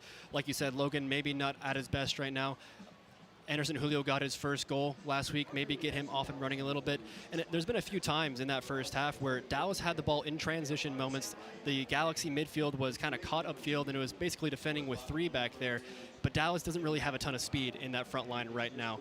And so maybe if you can get Anderson Julio out there who can run into space, also run with the ball at pace at defenders, especially tired defenders who play midweek and been playing in the sun all day, that could be a really nice matchup for a player like Anderson. Even then, though, you got to make the right choices. A couple of times in those transition moments you talked about, not making the right choices. So you got to make the right choices on those moments. Well, that's going to do it for the halftime show. FC Dallas leads 2-1 against the Galaxy here on Fan Appreciation Day, and Petar Musa has tied the record for all-time single-season goals for FC Dallas. When we return, Ryan and Steve will get you ready for the second half of action here from Toyota Stadium. This is FC Dallas Soccer, presented by Toyota on the FC Dallas Radio Network. UT Southwestern Medical Center in Dallas, Texas, where discoveries change lives. The spark of collaboration that fuels bold thinking in our labs. The spark of inspiration that motivates greatness in the next generation. And the spark of innovation that pushes the boundaries of today's care. At UT Southwestern, teamwork and talent combine to fuel discovery, education, and healing. UT Southwestern, the future of medicine sparks here. Welcome to the world of WinStar. The WinStar. Want to hear something incredible? That's Eleanor. Just 10 hours after being born, Eleanor was airlifted to Children's Health and met by our expert team trained in cardiac and critical care. At 4 days old, she received a stent to help her heart pump blood to the rest of her body. And today, She's a happy, healthy 1-year-old. That's incredible. That's children's health. Incredible together. So, what'd you do this weekend? Well, just took the Tacoma off-road, deep into the woods, got to this hidden campsite only it could reach. Nice. I hooked up the boat to the Tundra and hit up the lake. Towed it like a pro. Had the whole lake to ourselves. Hey, wait, did I mention I went rock climbing too? Uh-huh, yeah, thanks to the Tacoma's crawl control. Well, sounds like we both had fun weekends. Mine was better. The Toyota Tundra and Tacoma are built for all the fun. Test drive at your local Toyota dealer or visit Toyota.com today. Toyota, let's go places. Feature availability differs based on trim. See Toyota.com for details.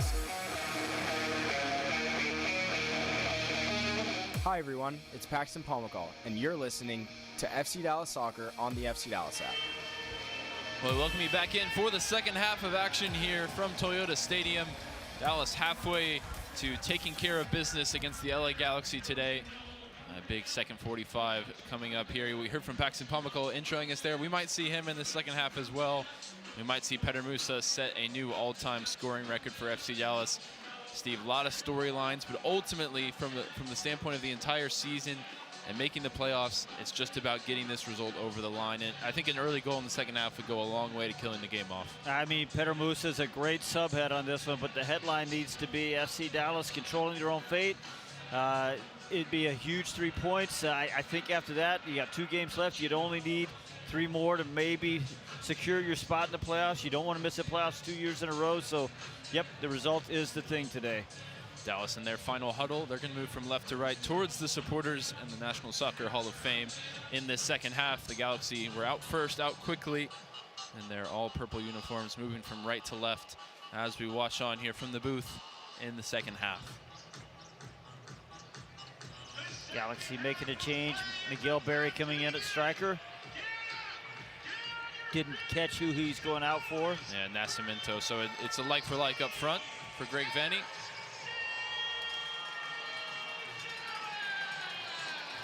The young Brazilian on loan, still looking to impress, to try and make this a permanent move for him. Not a great first half. Replaced by the MLS veteran journeyman forward Miguel Berry for the second 45. Farrington drops it back. We are underway here in the second half. Colodi will launch it long, looking for Petar Musa early. Musa challenging for it. Zonka wins the header. Kaike onto the second ball. Bernie Kamungo wide for Patrickson, popping up here on the left. Kamungo back to him, looking for the 1-2. Farrington unable to receive it there. Now a ball in behind for Paintsel, who is at full sprint. Uragide now looking to get through the gears and catch up to him. Paintsel around the outside here. Joseph Paintsel gets the shot away. Colodi with a big left arm makes the save. Man, Paintsel did have a full head of steam there.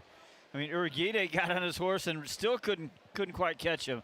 I think Uragide was sort of surprised by how fast Paintsel is, and Paintsel just gets the corner on him, pushes the ball in and near the goal area. Colodi with a huge stop there to keep LA from doing that in the second half, what they did in the first half, which is scoring very early. Well, we saw Paintsel out in space in the first half, maybe in 4th gear, and that was in 5th, 6th gear, full F1 speed engine. Here he's whipping across in, repelled by Farrington at the near post. Zonka has stayed down inside the Dallas 18-yard box as another cross is sent in. Kamungo is tripped up by Rinkov. Paintsel will be leaving, I guess I suppose immediately, as he's been called in for the Ghanaian national team. World Cup qualifiers ahead. Martin Poss on the Dallas bench, called up by Indonesia as well, as Dietzen, who's amongst the Dallas substitutes, will be involved for Haiti. All of those will miss the return leg of this back-to-back in LA. Colodi sends it down the field. Header won by Rindolph. Abubakar sends it back the other way. This one last touched by the Galaxy's out for a throw. Picked up by Bernie Kamungo on the far side.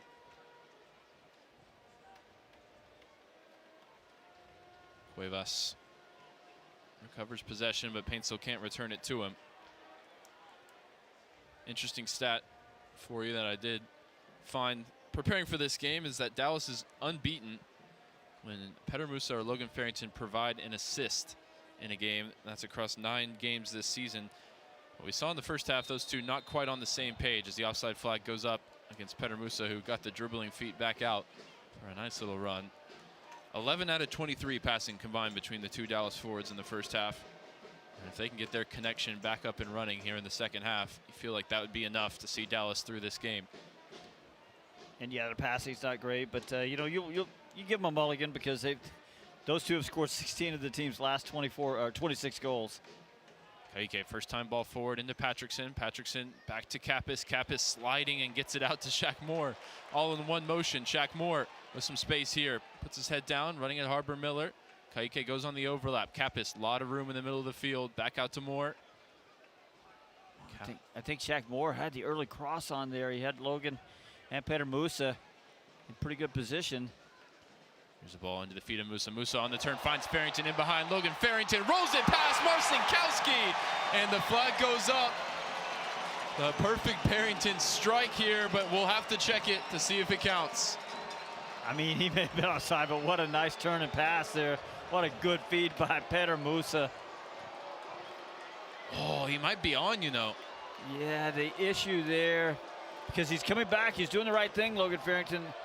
And I think Cuevas might keep him on side. The issue there is the flag went up, so they're going to have, you know, incontrovertible evidence that he was on side. And I don't think that's going to be quite enough. It's too bad because that's, man, what a good pass. Love to see it again because we do have the disadvantage, the advantage of plenty of lines out there lines, to judge off of. They've already upheld the decision. It's close. And Logan Farrington, he was a step and a half offside, but he recognizes the moment. He comes back and then curls his run around, which is exactly what he should have done. And I think you're right. I mean, Cuevas, it was very, very close to Cuevas keeping him. Cuevas was on the backside. May have kept him on. Painsel into Winder, now back in the Dallas defensive third. Down to our left. Cuevas in possession, Galaxy homegrown. Finds Cerrillo, former Dallas homegrown. Out to Johnny Nelson. Space to drive forward here for Nelson, who lines up a shot and had Collodi interested, but ultimately watched it over the bar. Good to see John Nelson out there because he was here in Dallas. He was a reserve left back, or left wing back, one or the other. Not getting a lot of games, but he was a good young player, and then he had some injury issues. He had a sort of a bad back injury, and so FC Dallas just made a decision to move on, and they weren't sure, and I'm sure John Nelson wasn't sure about where his career was, but rallied to have a nice career in Major League Soccer. Farrington puts the ball looking for Patrickson, intercepted there by Reindorf. Crucial interception from the center back. Galaxy are forced back to Marcinkowski. Yeah, that time Farrington was decisive, which is what I was saying a while ago. And I thought he had put Delgado through, but that was a last-minute stab there that kept Delgado from going one-on-one. Painsel splits two Dallas defenders in the middle of the field. Now gets it out to Miller. Space here wide left. Miller, first-time ball. Early looking for Fagundes. Ibiaga defends it well.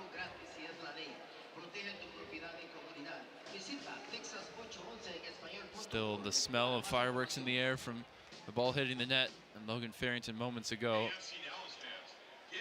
Now it's looking for the third goal that will count. Kamungo to Kappes.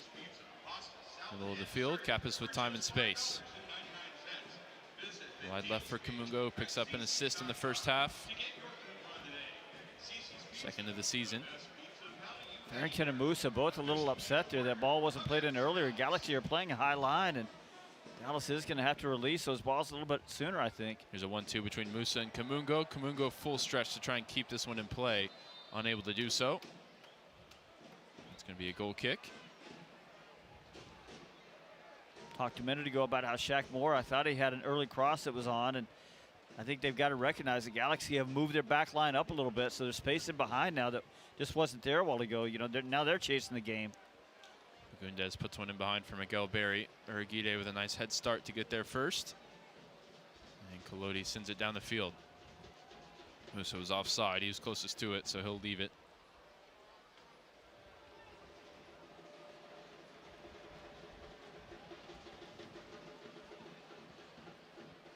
Galaxy, who in some ways salvaged a really disappointing season by making a good run in Leagues Cup, qualifying for Champions Cup next year. And I hope they'll have Ricky Puig back fit and firing for that before this MLS season kicks off next year.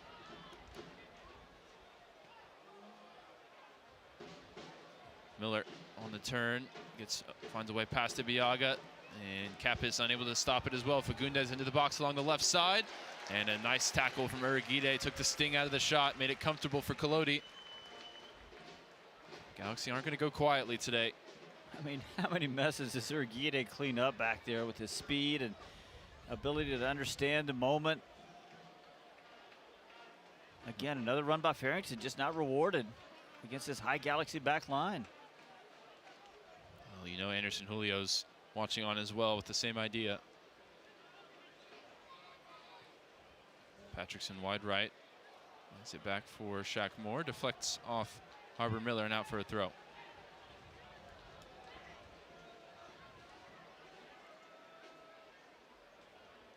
Capis time in the middle. Galaxy standing off him, and he lifts it out to Patrickson. Space here along the right side. Good first touch. Patrickson early cross in, looking for Farrington just behind him. And now the Galaxy go direct into Barry. Pokes it out wide for Fagundes. Fagundes just about keeps it in play. Ibiaga defending here in the wide areas. Cerrillo over to Winder. Winder wide for Cuevas. Cuevas sends the cross in towards Barry. Just evades him, and everybody goes behind for a goal kick.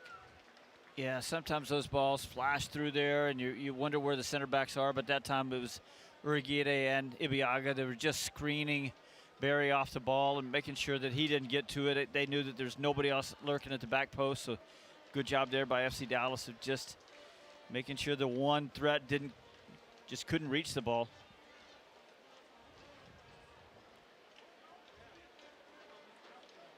Collodi sends the goal kick long here to the halfway line. Harbor Miller climbing up on the back of Shaq Moore. Looked like a pretty clear foul. Nothing given there. As the Galaxy maintain possession all the way across to Cuevas. Into Rindov, stepping out of the back line. Sliding tackle from Capis, puts it out for a throw. And we got to say Boyko's been consistent today. You know, he's not giving the easy fouls, the bailout fouls. Ukrainian referee is now in his third season in Major League Soccer.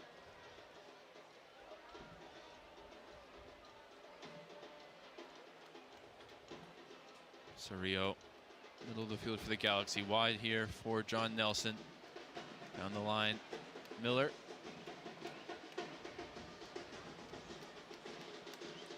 Galaxy will recirculate it out to the right side now, Rindov. Cuevas to Paintsill. Wonder how long they'll leave him out there today, knowing the travel and the workload ahead of him with Ghana.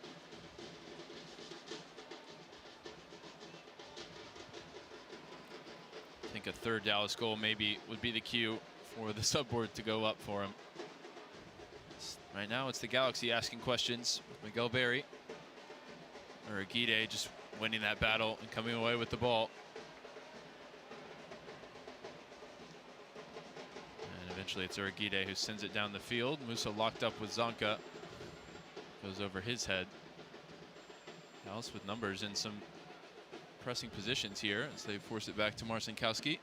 It is interesting about Paintsill because on the one hand, it's not Greg Vandy's job to worry about the Grenada national team. On the other hand, you know, you want to have a good relationship with the players and with the national team coaches. And so it's an interesting debate about how long they will leave him out there. And he is clearly the main threat. Marcinkowski to Joseph Paintsill, takes it on the chest. Kamungo though pokes it away, and to Patrickson. Patrickson up in the air, flicks it towards Petter Musa into the box along the left side. Musa looking to bring it down, appeals for a handball, waved away. And the Dallas fans who were close to it make their appeal as well as a free kick goes. Uriguide fouling Miguel Barry in the middle of the field. And of course, Kevin Stoughton over to Arlington, he'll check that. Dallas 5 penalties awarded in Major League Soccer this season. Well, that does hit the hand out there from Rindov. talk about distance. The ball came right off of Petar Musa's foot. And we've resumed play, so there will be no further check.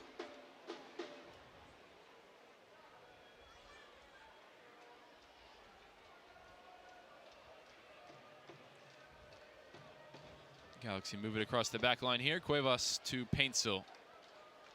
Along the far side, Paintsill, Dallas defenders standing a couple yards further back than they normally would. It's a player with his speed. Wouldn't you? I wouldn't be on the field for a start. Back there by goalkeeper Michael Collodi. Just keep it in front. Just keep it in front. Trying to avoid embarrassment.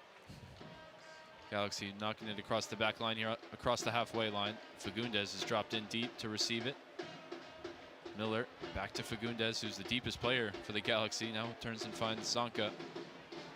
As the Galaxy have pushed their lines up, Dallas has dropped theirs back, but they're very comfortable now in this shape that they've been defending like this for the last 2 months. So they're comfortable with this. Switching ball out to John Nelson here on the near side. Fagundez returns it to him. In behind for Harbor Miller. Darts in behind Shaq Moore. Harbor Miller cuts back and now whips the right-footed ball in. Kamungo fighting the sun. Awkward one to deal with. Heads it back into the danger area. And then Uragide volleys it clear. I was going to comment a while ago that that's something we haven't seen teams have to deal with this year, because Dallas defenders and Collodi really looking directly into the sun when the Galaxy attacked the left side. Farrington drives this counterattack forward. Eric Quill waving bodies up the field. Bernie Kamungo, left-footed cross, couldn't wrap his hips around it. He was looking for Musa at the back post, but it's going to be a goal kick. 3 changes are on the way for the Galaxy. Nelson replaced by Alde. Cuevas replaced by Yamane. And the final change, Harbor Miller is replaced by Ruben Ramos.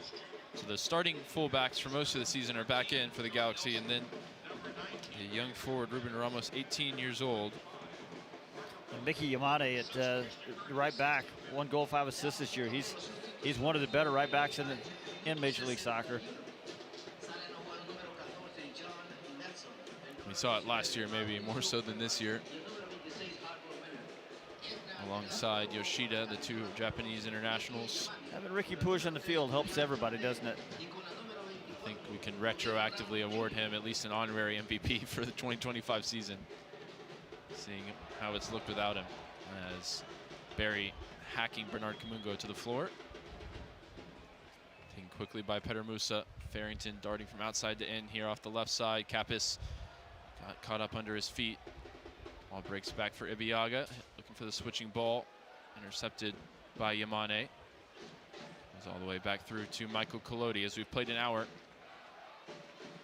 Dallas in front thanks to Musa and Delgado, looking for some breathing room. Kamungo brings it up the far side. Early cross, floating it towards Shaq Moore. Going to receive it, track down towards the corner flag here on the near side. Aude, his opposite number, standing across from him to put that in behind. Looking for Farrington. Dallas quickly recover possession.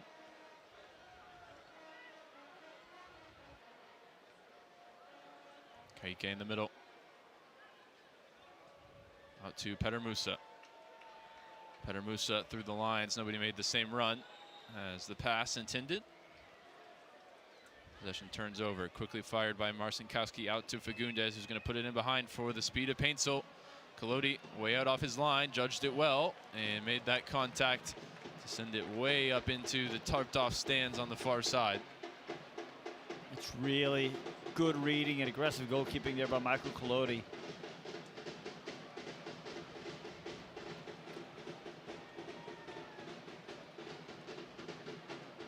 Zonka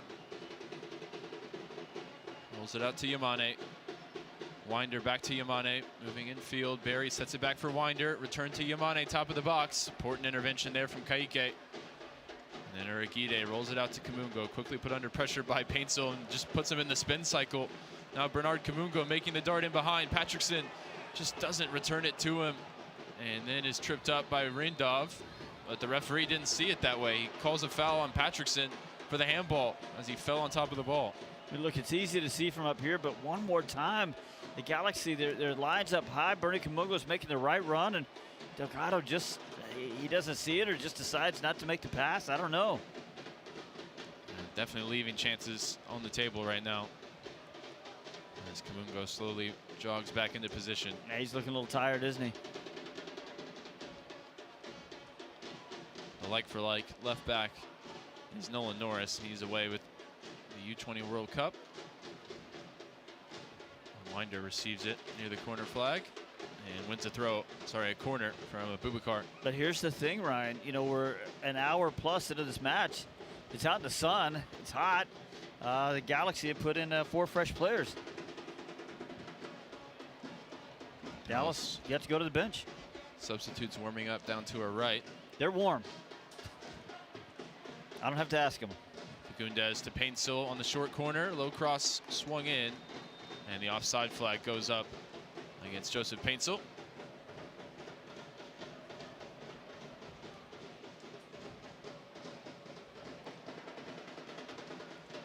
I know Ramiro and Pomykal have minutes restrictions to deal with. You've got Julio, you've got Pedrinho. Diego Garcia, who made his MLS debut last week, and Dietzen.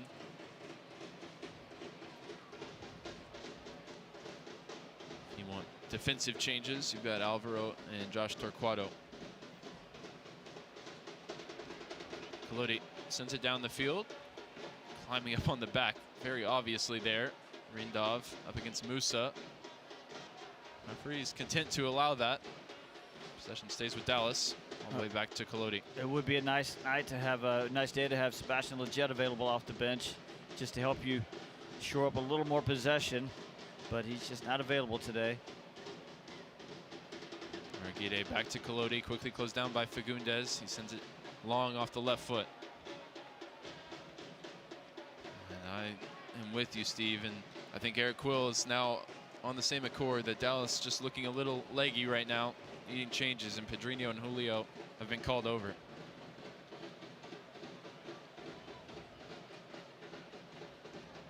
Winder looking to get turned. Barry gets it back out wide for Yamane. Yamane to Paintsill. Back out wide for the Japanese right back. Barry, top of the box, receives it. Set back for Aude. Wide left Fagundez, the LA goal scorer in the 5th minute. Fagundez to Aude down the line. Forced back. Here's Cerrillo on the turn. Cerrillo sees the diagonal ball out towards Bernie Kamungo's side. Kamungo again fighting the sun and does well this time to bring it down. As Yamane lost his footing, now Kamungo will lead the charge the other way. Farrington receives it on the halfway line. Finds Kappas in the middle. Kappas spots the run in behind from Logan Farrington. It deflects along the way, and that keeps it away from the big dog. Here's Marcinkowski under pressure from Petr Musa. He sends it long. Well, that time at least Dallas saw the run and made the run, or made the pass rather. Kappas just getting a little unlucky there. Not quite able to connect on that left side. So both Pedrinho and Julio look set to enter this game. Pedrinho a couple games ago, not on the score sheet, but forcing the own goal, and then Julio getting the equalizer in Portland a week ago. Yeah, until he fell out of favor.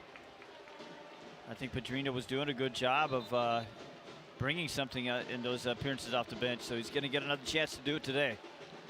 Farrington, the first one replaced by Anderson Julio, and Patrickson, who marked this game with his first goal of the season, may well be the winning goal, will be replaced by Pedrinho.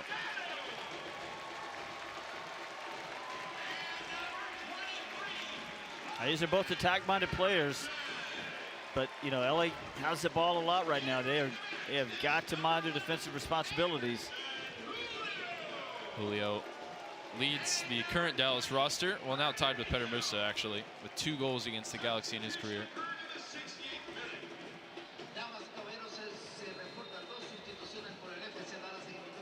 Pedrinho straight into the action, takes the free kick, flicks off Edwin Cerrillo, bouncing at the top of the box.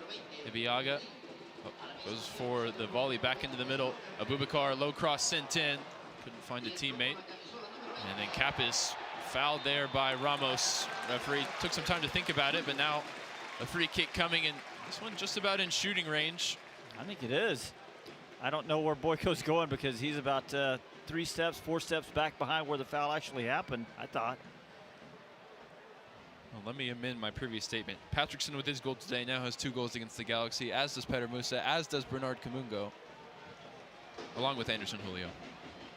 Nice little skill check a minute ago, huh, by Ibeagha to flick the ball over his head. Yeah, just good awareness, too. I'm telling you, I just saw a replay. This really is about 3-4 yards further back from where the foul actually happened. And that might take it out of shooting range, especially without a left footer out there to take it.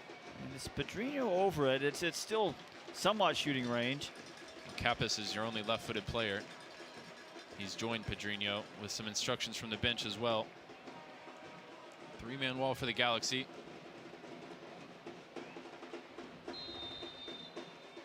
Kappas steps over it. Pedrinho into the middle, over everybody's head. Didn't miss Anderson Julio by much, though.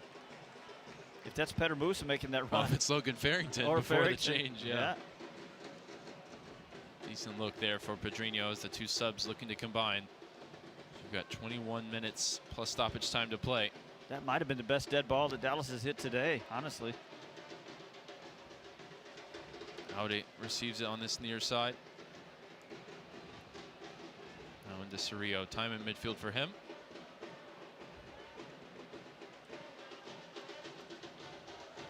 Aude tripped up by Julio, trying to start the press on the halfway line.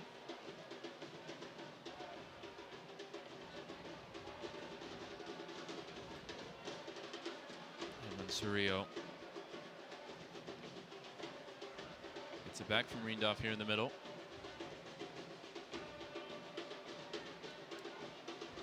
Zonka through the line, sliding tackle from Kayike, who got there first, and now Kayike has been injured in some way by Miguel Berry, who was late.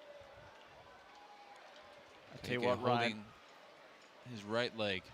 I tell you what, Ryan, Dallas just looking so much better now as they try to press from lower positions, which is what they've done lately and done it well. You said a minute ago, initiating that press in the midfield, and it's just, you know, when the backside winger drops in and Dallas gets into that 5-4 shape, they're really well organized. They understand the rotations. They understand who's supposed to step where. It just looks so much better. And the Galaxy have had a lot of the ball, but haven't put just a whole lot of threat on Michael Colodey's goal in this half. Colodey way out off his line to take this free kick. As long as you don't get Paintsel running in behind you, that is, like they did in the first 30 seconds. Colodey floats it out to the far side. Header won by Yamane. Kappas onto the loose ball. Pedrinho back to Kappas with a nice little flick. Now let's get the ball moving quickly. Pedrinho at the heart of it. Here he is again. Looking for Kappas. That pass just off the mark, but he's trying to put the pressure on Yamane. Eventually it's Winder who turns it over, out for a Dallas throw.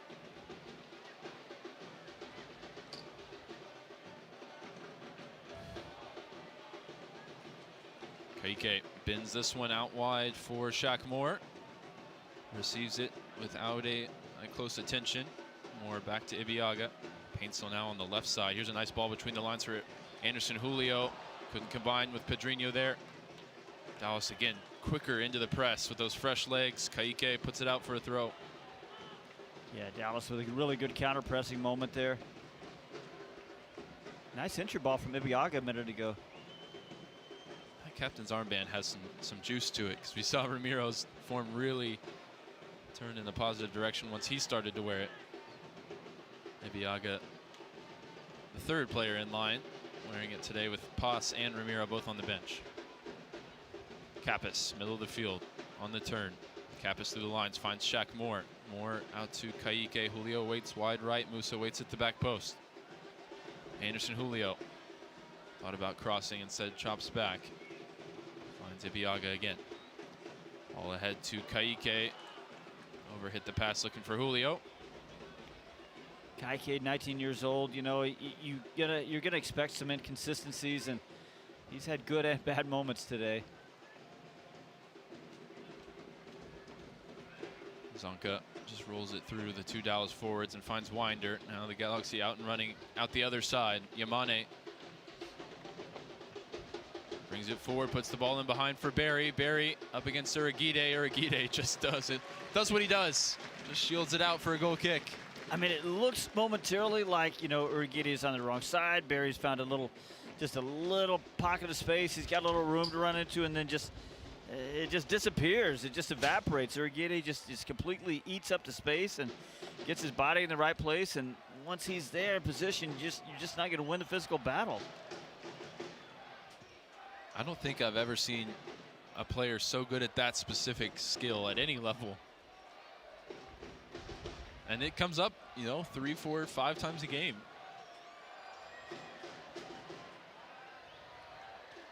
Kolodi launches the goal kick long, looking for Musa. Zonka wins the header straight out of play. As it stands, Dallas up into 8th place with 41 points. And an even amount of games played with almost everybody outside of Real Salt Lake.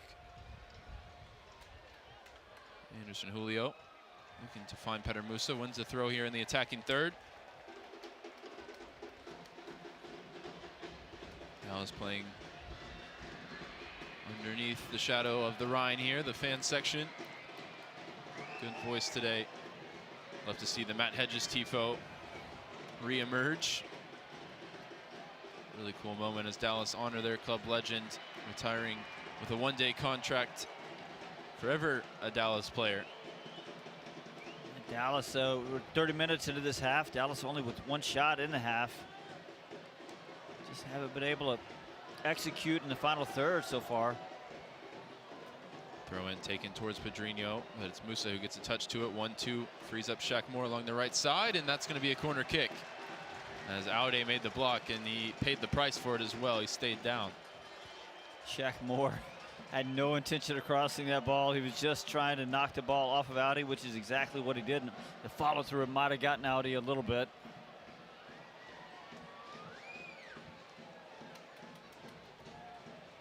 Pedrinho is going to take this corner kick from the near side. Uragide coming over to get some hydration. I'm sure Boyko will, unless he's forgotten or unless the wet bulb temperature has dropped, that hydration break's got to be coming up soon. Pedrinho lifts this one in towards the top of the 6-yard box. Uragide challenging for it. Kappas called for a foul on the top of the box against Paintsill.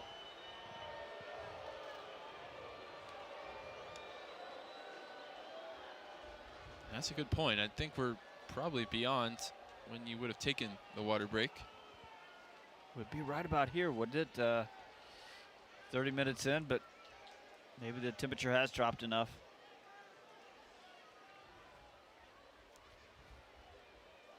Galaxy in possession here with Zonka out to Rindov. Still within a goal, the Galaxy. Playing spoilers. First of 2 straight games between these two teams. Yamane just struggling with his footing. Second time he slipped since coming on. Abubakar with an interception a minute ago. I think he's played well back there. All 3 of the center backs, I think, have done pretty well today. Ever since the 5th minute, I think they dialed in after conceding that early goal.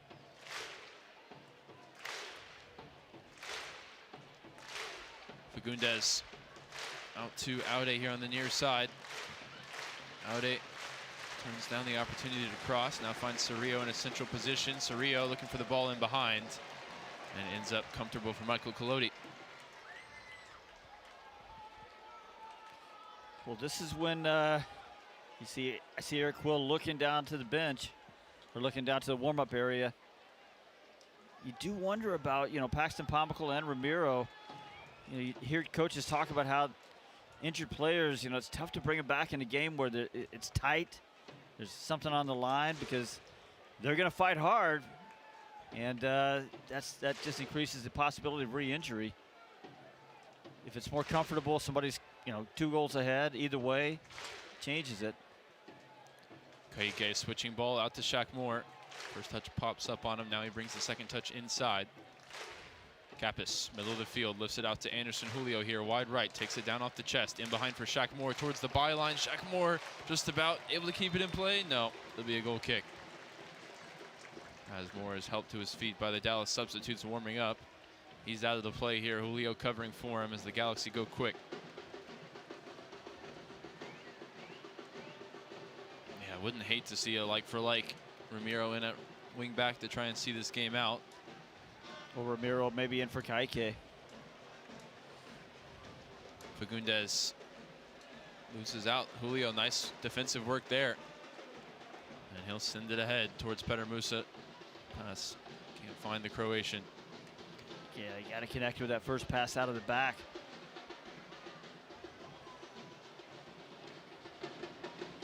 Just joining us, all the scoring in the first half.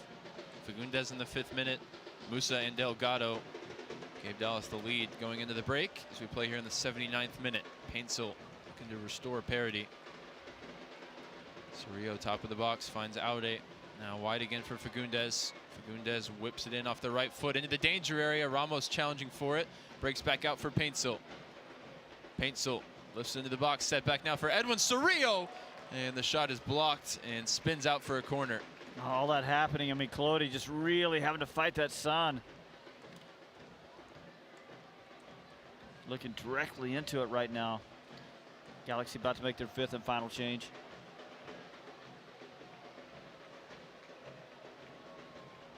Fagundez puts the ball on his head as a signal to his teammates. Paintsel is a short option. Only Kaike defending. They go short. As Fagundez changes the angle, whips it in. Ibiaga heads clear. Aude's cross is blocked as well by Kappas, out for a throw on the far side, and Ramiro is going to enter this game alongside the LA Galaxy change, which is Tucker Lepley. Lepley replaces Elijah Winder in midfield. And on the Dallas side, Kaike is replaced by Ramiro, going to midfield.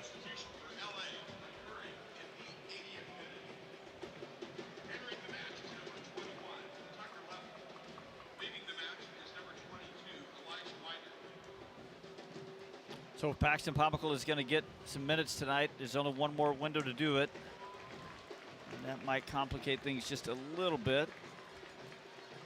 You sort of wondered if Paxton and Ramiro might come in the same sub window. Kaike replaced Ramiro into midfield. Here's a cross swung in from the far side. Julio defending at the back post. And he puts it out for a throw near the corner flag here on the near side.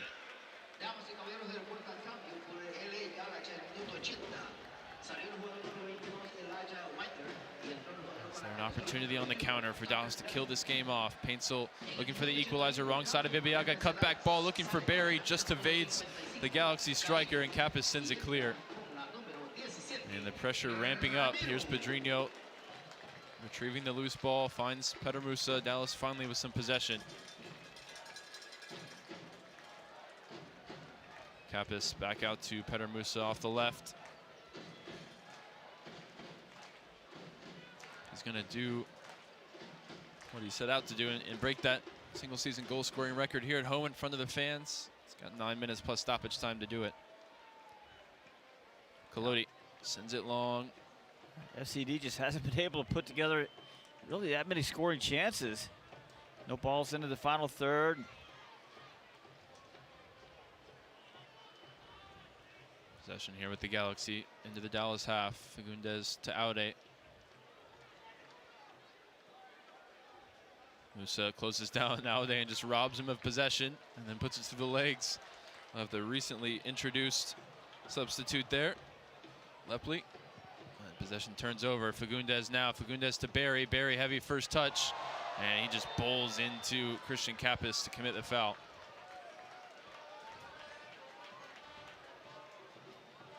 Kappas doing his usual solid job in the midfield today, I think. He carries himself well. Just never really looks harried.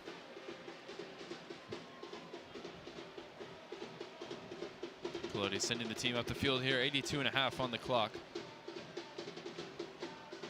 Not been a pretty performance from FC Dallas. It's not the priority by any means. I'd say today, you know, assuming they can see this one over the finish line, what you say about it is it's just enough. Zonka finds Ruben Ramos. Shaq Moore, though, picks his pocket from behind. And Shaq Moore turns over possession, though Ramiro makes up for that mistake. Colodi, booming ball down the line on the left side. Kamungo won't give chase. It's retrieved by Yamane.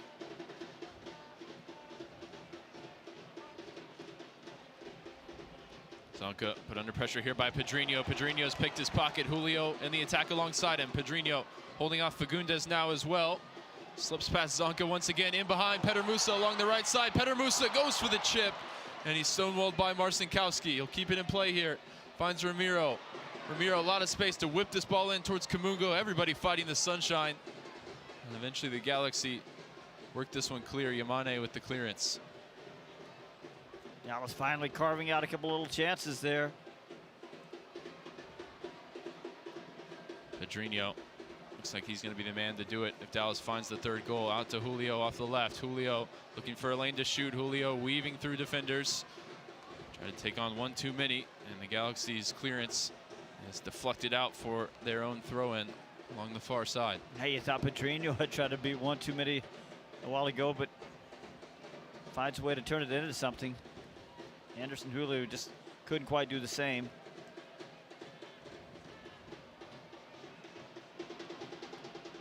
Aude receives it here on the near side in the attacking half. Ramiro sliding tackle. Took it from Paintsill, but it broke for Parente.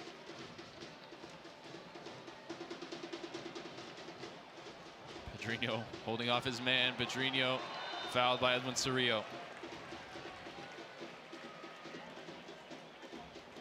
Sorry, Ramos. Parente is still an unused sub on the bench. I saw Pedrinho's impact all season long off the bench with goal contributions, but right now, just providing those moments of possession and also looking to find the goal to put things to bed. He's definitely made an impact again here off the bench. Colodi moves long.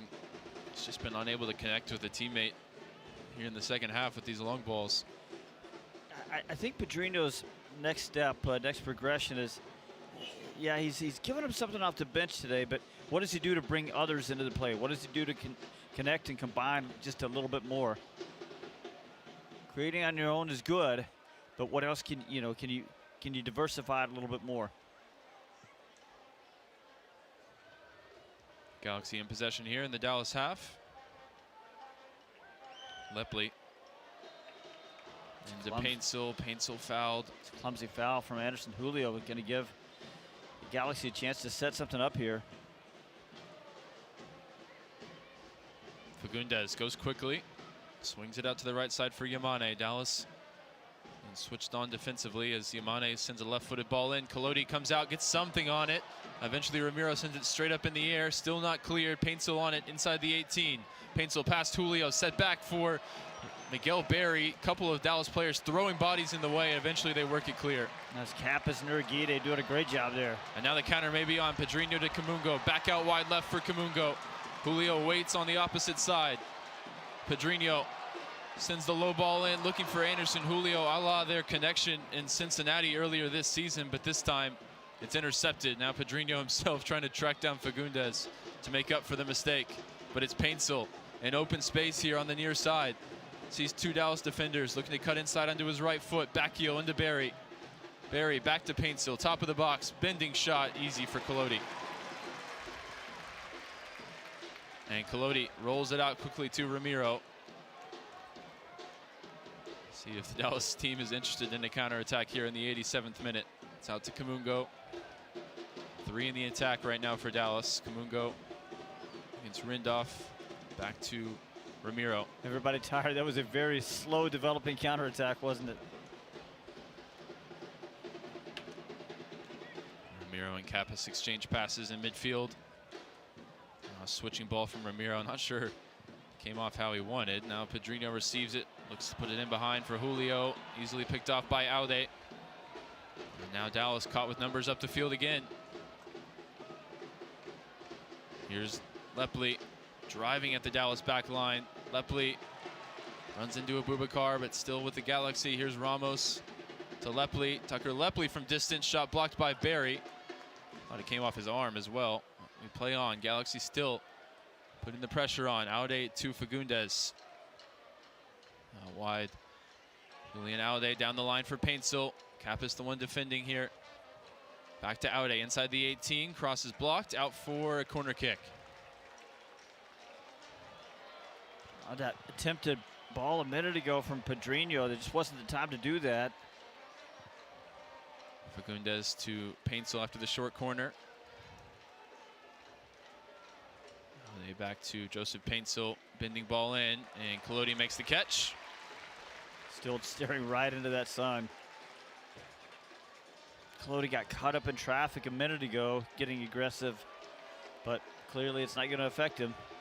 And he walks right over into the shade for the distribution. Collodi taking all the time afforded to him here for taking the punt from the corner of the 18-yard box. And it looks like he just tried to punt the ball to Paxton Pumical, who's just been summoned. Found Petter Musa. Looking to combine, puts one in behind. Julio's offside. And his chipped finish will not count. And he gets a yellow card. He's 4 yards offside, and he gets a yellow card for kicking the ball away. That's just, it's not what you want right now. Dallas just needing to see this over the line at any cost. Galaxy with some fresh legs, some young spunk off the bench, looking to make a name for themselves. Play spoiler here late. Fagundes through the lines. Out wide now for Aude. Aude cross blocked by Shaq Moore, out for a throw. And that will bring an opportunity for FC Dallas to make a change. Petter Musa will be replaced here. And it's a return for Paxton Pumical. On a brief cameo appearance in this season earlier back in May. And he's hoping he has a decisive presence in this final stretch of the year. Back on the field now to try and help Dallas see this game out.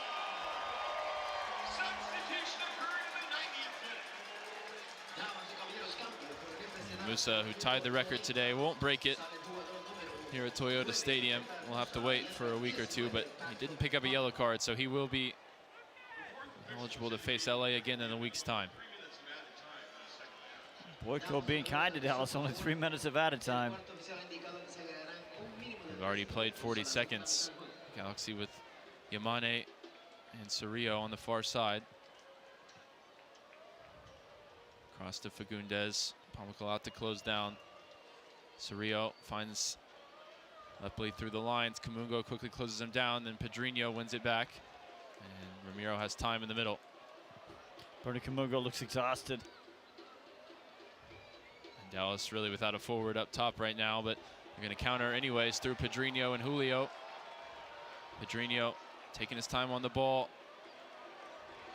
Pedrinho on the dribble, past Cerrillo. Pedrinho on the left side. His cross blocked behind for a corner.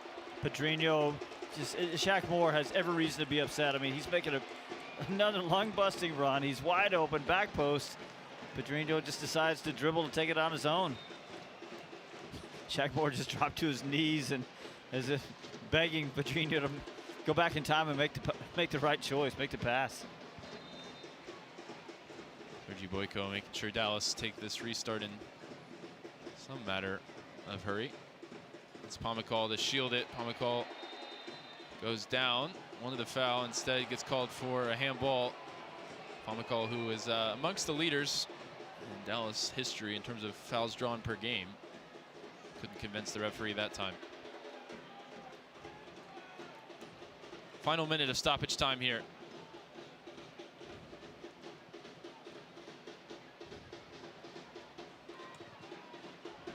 Fagundes over to Rindolph. LA Galaxy lifting it now out to the far side for Yamane. Paxton Pumical closes down.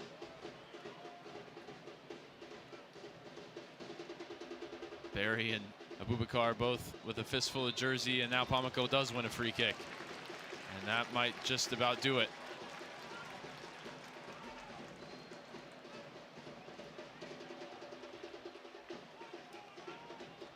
Well, Dallas on a 7-game unbeaten run coming into tonight.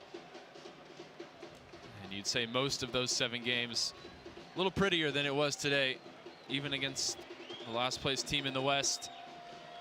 Once this final whistle sounds, that will be relegated to a footnote in history. Kolodi sends it long, and that'll do it. Dallas with 3 huge points in the playoff race. And they just about do enough. Goals from Musa and Delgado in the first half cancel out the early Fagundes opener. And with 2 games remaining in the regular season, Dallas lifts themselves into a potential home playoff game in 8th place, Steve. Ultimately, that's what matters today. As I said, just enough. I tell you what, this could be Dallas's last home game, but of 2025. But because they do take all the points, pushes them into a spot where if the playoffs started today, they would host that play-in game. So maybe not the last appearance at Toyota Stadium. Who knows?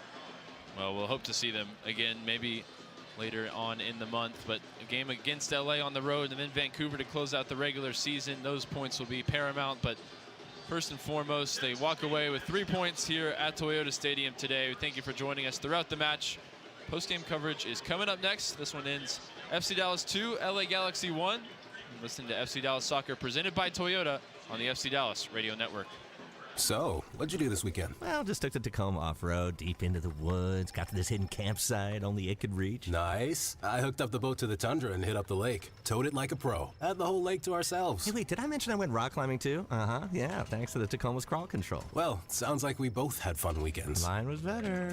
The Toyota Tundra and Tacoma are built for all the fun. Test drive at your local Toyota dealer or visit Toyota.com today. Toyota, let's go places. Feature availability differs based on trim. See Toyota.com for details. In sports, if you think joy only happens after you win, think again.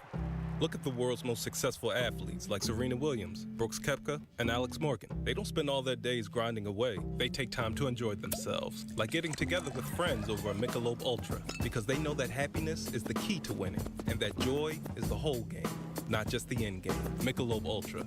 95 calories, 2.6 grams of carbs. It's only worth it if you enjoy it. Enjoy responsibly. AB Michelob Ultra Light Beer, St. Louis, Missouri. UT Southwestern Medical Center in Dallas, Texas, where discoveries change lives.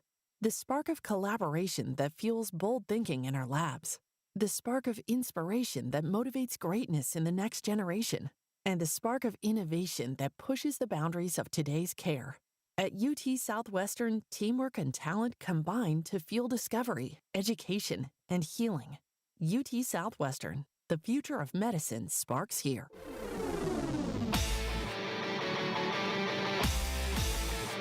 Hi everyone, it's Lalas Abubakar, and you are listening to FC Dallas Soccer on the FC Dallas app.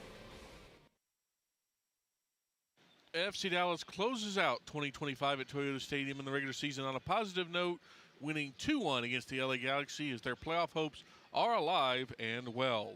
Hello everybody, it is the FC Dallas postgame show brought to you by your local Toyota dealer. Toyota, let's go places.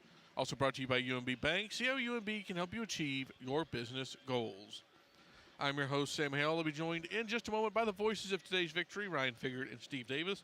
But let's start first with your postgame highlights.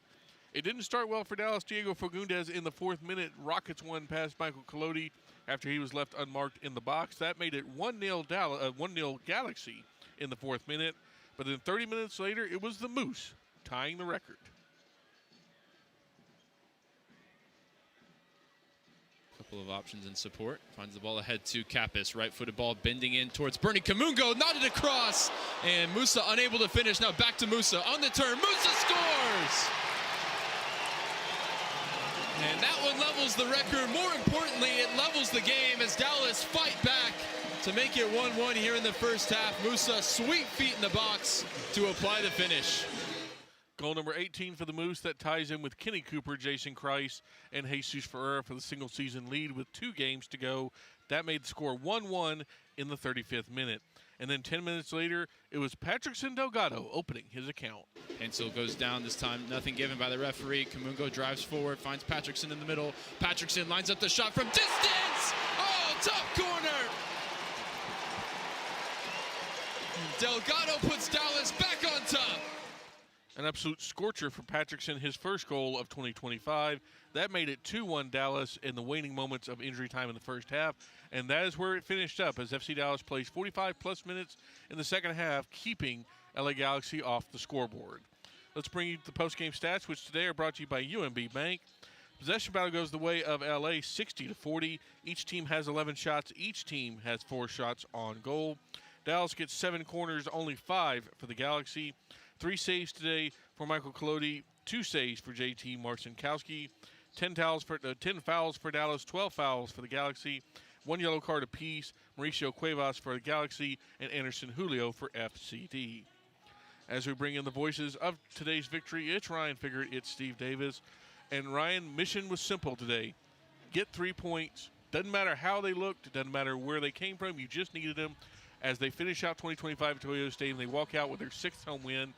Mission accomplished for FCD. Yeah, and it's been a huge story this season, the turnaround of the home form, because we thought that was ultimately what was going to sink the season completely, right? The inability to win at home, and we weren't hearing Ring of Fire too much after wins, in those early months of the season. So turning that around, now up to 6 home wins on the season. When we did the calculations earlier in the year, 6 was the minimum amount of home wins that any playoff team had achieved since, I believe, 2010. So that they've checked that they checked that box, and now they go on the road, and I think they probably need 3 points out of the final 2 games to ensure that they'll play on beyond the regular season. So, yeah, job done. Not super impressed by the performance. There was a couple of individuals who I think stood out, and obviously Petar Musa is just so decisive inside the box. And, like I said recently, you're basically starting 1-0 up every time he starts the game for you, because that's the kind of form he's been in. Now 1 away from setting a new record, and you got to like your chances over those last 2 games to make sure that he gets on the score sheet. And, it'll be huge for Dallas, not only for getting in the playoff positions, but for their Moose in making history. I'll tell you what, over the last 2 months, since that loss to New York back in, late July, that was the last game that Lucho Acosta played. You're used to seeing really good, tight performances from FC Dallas. The structure looks good. The passing is crisp. Didn't see that as much today. There was the details were missing, but again, it was just enough. And Ryan said it best that you had some good individual performances. I want to talk about a couple of those in a minute. But the big thing is the win, and guys. For a long time we've been talking about can Dallas get into that 8-9 game, get into that play-in game. Then we started talking about, well, can they host? And now as we sit here, Colorado's going to play later today. San Jose could catch Dallas if they were to win tonight. It's going to be a tough one at Vancouver. But now you start asking the question, hey, wait a minute. Can they slip out of that play-in game? Can they actually – there's a chance, not a great one, but it's an okay chance that they could catch Austin or Portland. More likely Portland because Austin has 3 games yet to play. Portland just 2. But can they catch those and get into that 7 position? Yeah, Portland with a tough remaining schedule, it would go down to that final day where even a point would secure the 7th position. that sounds pretty good to me. So, a lot of scoreboard watching to be done, and it's good to get your game out of the way early, get your 3 points on the board, and now we can sit back and watch tonight and see where the chips fall. Sam, 2 more just real quick points to make here. If that were to happen, isn't it amazing? The struggles of the spring and the summer. If Dallas were to finish 7th, and I'm not saying they're going to, there's some work to do, but it's possible. If they were to finish 7th, from all the struggles of the summer, you know what? I think they would finish really right about as we go back to our season preview, about where we sort of all predicted them, right? Right about, probably, I think we all said, they're not going to be cream of the crop of the West, but they're not going to be one of the worst of the West either. We thought, they'll probably finish maybe right in there 5, 6, 7, something like that. Wouldn't that be something if they end up right there? The other thing to say is by winning today, we haven't made a big deal out of this because that's not the thing you want to make a big deal out of. But twice before, over 30 seasons, FC Dallas home record sort of bottomed into only 5 wins. That's been the low. It was done twice, including that terrible 2003 season. So only 5 wins for the whole season at home. Well, by winning today, they don't have to match that record. They don't become the 3rd Dallas team to only get 5 wins and sort of match the worst home record. They get the 6th win at home, and I think that's important as they sort of try to rebuild after missing the playoffs last year. Yeah, it's a footnote now on the opposition side, but the Galaxy also finished their road season completely winless, which is the first time since 2023 and just the 13th team all-time in Major League Soccer to go the entire season without a win on the road.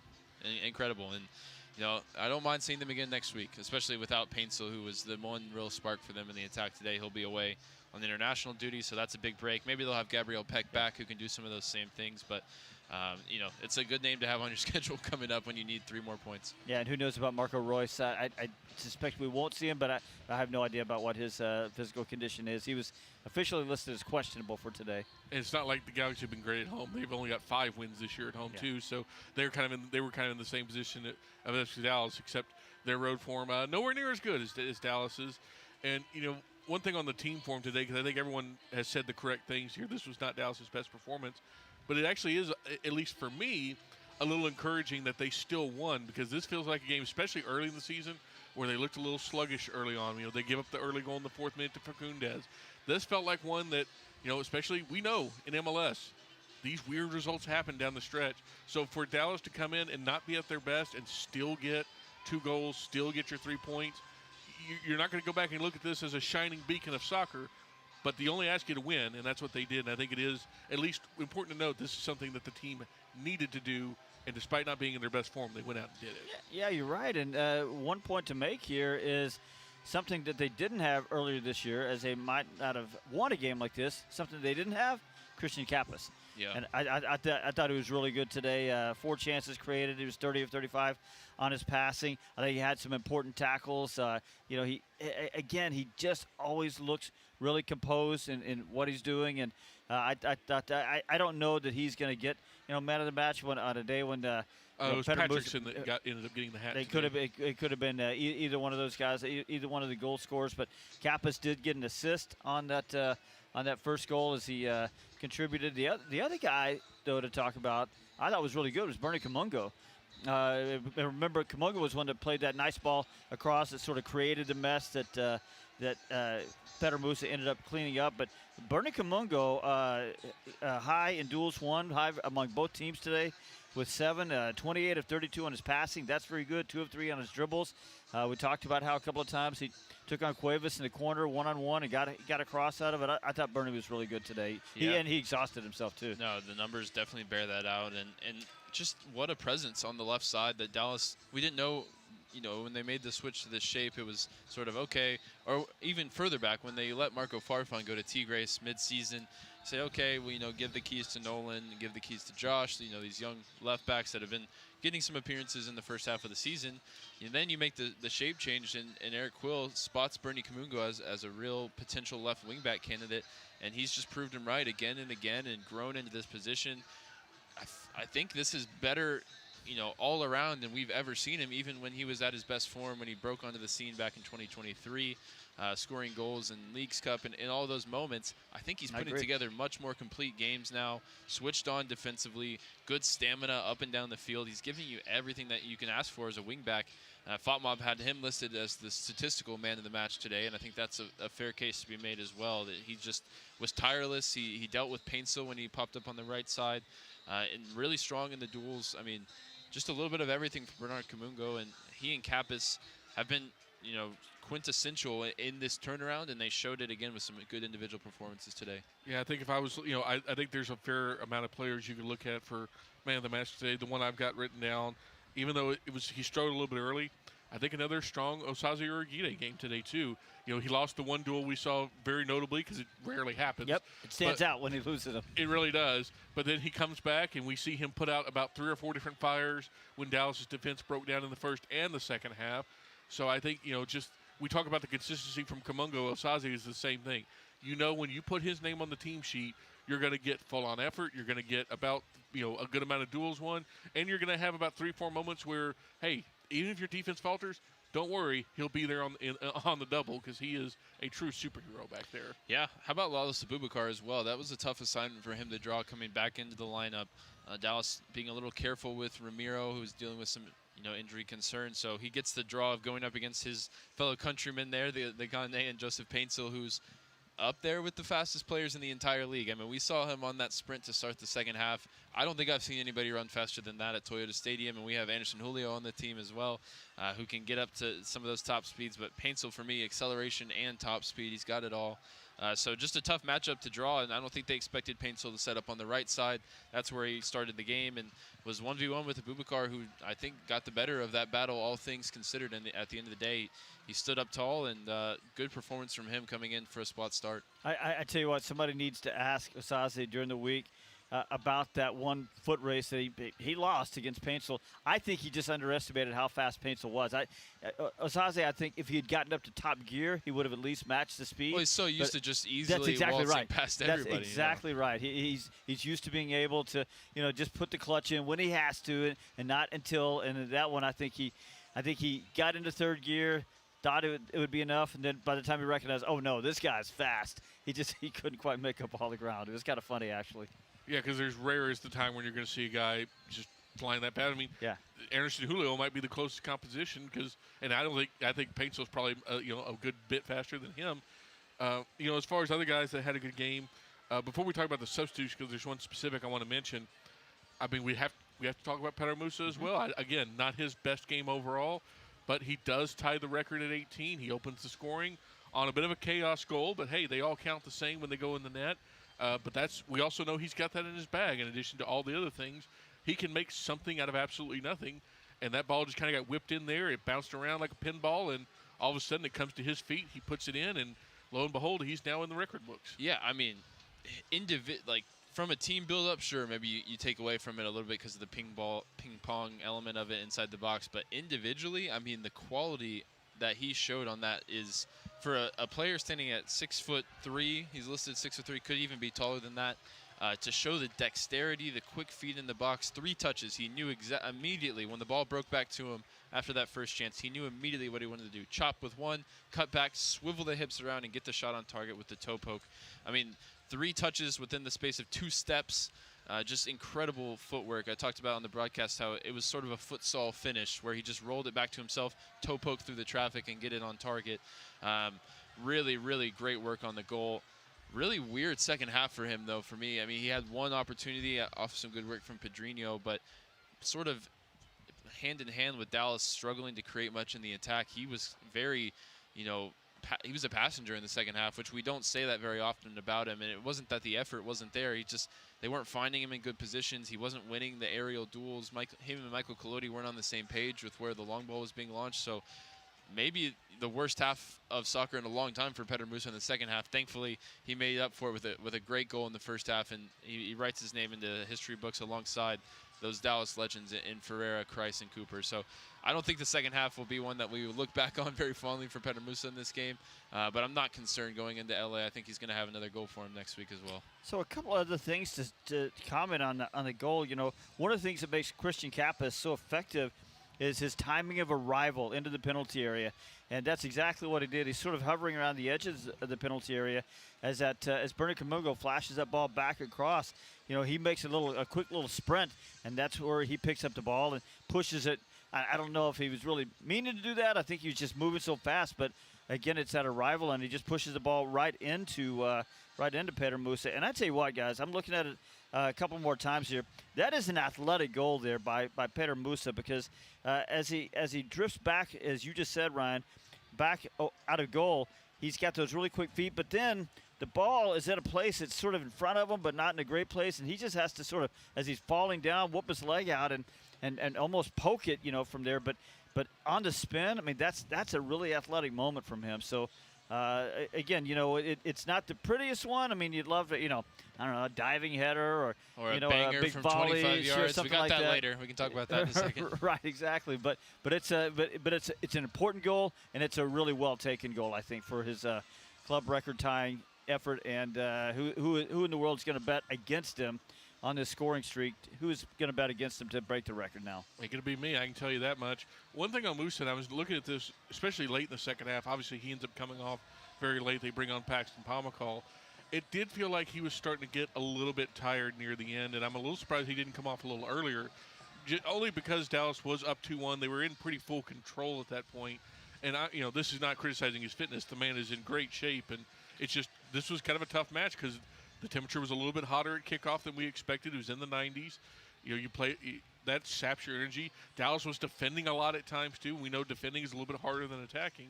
I'm a little surprised they didn't bring him off earlier, but still, hey, a great performance from Musa. At the very least, getting the goal. Just don't staying out of the book as well. Staying out of the book. Just don't look at the second half. Just don't look at that. Ever since he got into the yellow card warning territory of just being disciplined, and that's what Dallas needed. They absolutely have to have him out there. Even when he isn't the one scoring, he's the one involved. He almost set up Logan Farrington for a really good goal that was very marginally offside in the second half. So he's everything, as we know, as we've talked about all year long. Everything runs through him, and the fact that he stayed out of the book and stayed available for next week is paramount. I don't want to. I don't know whether I should talk about this or not, but I'm just going back.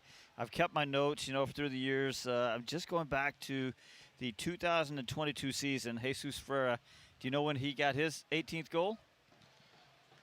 The only thing I remember from it was the final game at home, and when the team was just desperately trying to get him that goal, and it just didn't come off. So it would have been at least one game to go, maybe. But the fact that you bring it up, I'm thinking it was with 2 games to go. 3 games to go. At least 3. I have to go back one more game on this one, but it was. But I'm seeing here on game number 32, he already had 18. Let me see if I can find it very quickly here. Because I remember we were talking. You mean Mark Followill talk about that on the postgame show about he's just stuck on 18 as we were closing the season out. Yeah. Okay. So he scored 2 goals on game 31. So that put him at 18. So he had 3 games to push him over the finish line and didn't quite make it. I don't think it's going to have the same effect on Petar Musa. I think for Jesus being a homegrown player coming through, knowing the history of the club, I think and also sort of coming through the shadow of his dad being a league MVP and an adored player here. I think he always wanted to set a record himself or to create his own legacy, which he did over the course of his career here. But I think he really was forcing it towards the end of that season, and we saw how frustrated he was. Even as Dallas won their decision day game at home, he was so frustrated he didn't get that goal to break the record. Petar Musa is just a stone-cold killer. I don't think he cares too much about the record. I'm sure he'll be happy to break it, but he wants to be in the playoffs. He wants to be in the games that really matter, and I think that's where his focus is going to be. If he sets up 3 assists next week, he'll be equally happy as if he scores the goal. I think we can't miss you guys, your social media mavens. You can't miss the opportunity, though, to sort of parrot the famous Ivan Drago, I must break you. I must break it. If you ever hear Petar Musa talk, he sounds just like it. That's how he sounds. But he has to say, I must break it. See, I don't think it's going to affect him because I think he's just going to do it. I think that's the real novelty there. I don't want to go too far before we talk. We need to give Patrickson credit for his goal because it ends up being the winner today. And, boy, we have talked all season about he's been so close. He's hit the post, God, I don't know, at least 5 times that I can reasonably think of. Well, he lines up for one that's from about 20-plus yards, and it's a screamer past Marcinkowski. As far as winners go this year, you're going to be hard-pressed to find an actual better goal that won FC Dallas a game. Yeah, I mean, long time coming for him, and we watch him every week at training. He's always fun to watch in the shooting drills, and we've seen his quality on set pieces, particularly with whipping the cross into the area. He's brought Dallas up a level compared to what they had at the start of the season on set pieces. But you just knew he wanted the goal so badly, and it was great for him that it ends up being the winner. On the stroke of halftime, a really important time to get it as well. Just totally flipped the script in terms of what the teams were thinking and discussing at the halftime break. Good moments in the counter press throughout. Again, sort of a Patrickson game insofar as in and out of the game, never really dominating the game. But in that moment, he just had a special strike, and that's what Dallas needed to win the game. They had the precision from Musa, and they had the golazo from Delgado, right? And that's ultimately with the defense that's so good at defending a lead recently, that was enough. And so congratulations to him on getting the goal. Still a lot of growth, I think, for him to come in terms of being influential throughout 90 minutes, but we see it in sparks and we see it in flashes week in, week out. He's got incredible talent, and it was great to see it on the goal. Yeah, so my complaint, as much as it was a complaint earlier this year, just considering, of course, we're always putting the asterisk on this, that he's a young player, he's still developing, but, my thoughts on him were I need to see more final product. And that's about the time he picked up a couple of important assists during this better spell now, 8 games unbeaten for FC Dallas, and then today he finally breaks the duck on the goal, and he gets the game-winning goal that's with these really important points. But another point to make there is, how does that goal start? Tackle in the midfield from Christian Kappas. Yep. So influential throughout. Yeah, absolutely, in a number of different ways. So he's got an important part to play there in both Dallas goals today. So substitutes today for Dallas. Pedrinho in at the 67th minute, along with Anderson Julio. They pull out Patrickson, Logan Farrington. Ramiro comes in for Kaique in the 81st, and then Paxton in for Musa in the 90th plus first to see it out. And I think all of that pretty much made sense in the running form. I do want to ask everybody what they thought of Pedrinho today, because he comes in. After aside from the goal, I don't think Patrickson had a banner day, but they clearly brought in Pedrinho for some fresh legs, because the Galaxy by that point I believe had put in at least 4 new players, so they need to kind of counter. And I'm not saying he was an MVP level day. I think he was more than fine, but I think we kind of saw the good and the bad of Pedrinho. He had the good effort on defense and offense. He had the big legs. But the decision-making still just was a little bit maybe questionable, was the way I'd put it. But I'm curious what everyone else thought of Pedrinho in his 20-plus minutes on the field. Yeah, I think it was a frustrating day. I think he showed a lot of quality in the open field. I mean, he's probably the guy on this Dallas team that you want in those 1v1 situations, beating a guy on the dribble, and he beat quite a few guys on the dribble today.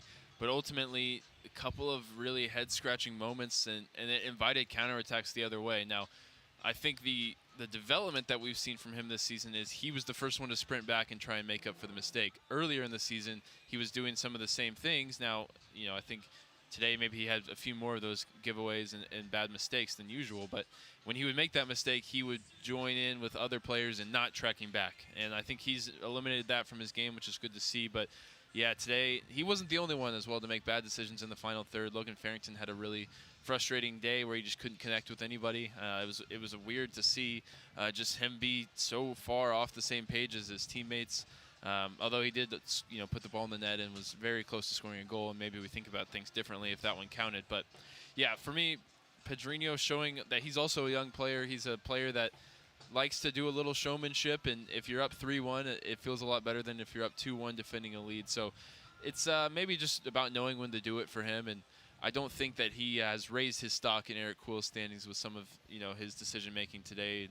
Maybe he's just a player to bring in when you need a goal, and he's not a player to bring in when you're seeing out a game. That's, maybe if Leggett was healthy, that would have been the change instead, but he's not. So Pedrinho got an opportunity today. I don't think it was his best game. He still showed all the quality that he has, and I still believe in him a lot as a player, but it wasn't his day, I don't think. Yeah, framing and context is what you talk about here. It's just so important because you said it. There may be another day when you need some of that individual flair, but today wasn't it. I mean, it's all about the result, and you've got to put that in your head, and everybody's got to be pulling, the same way on that thing. And when he's dribbling a little too much, and he almost made something when he tries to beat 3, 4, 5, 6 guys, almost made something of that. But again, that's where you ask, can you bring others into the play? Can you combine? Can you create the opportunity there for somebody else? And then the one I think you were referencing was when he tried an entry ball from about 40, 45 yards out.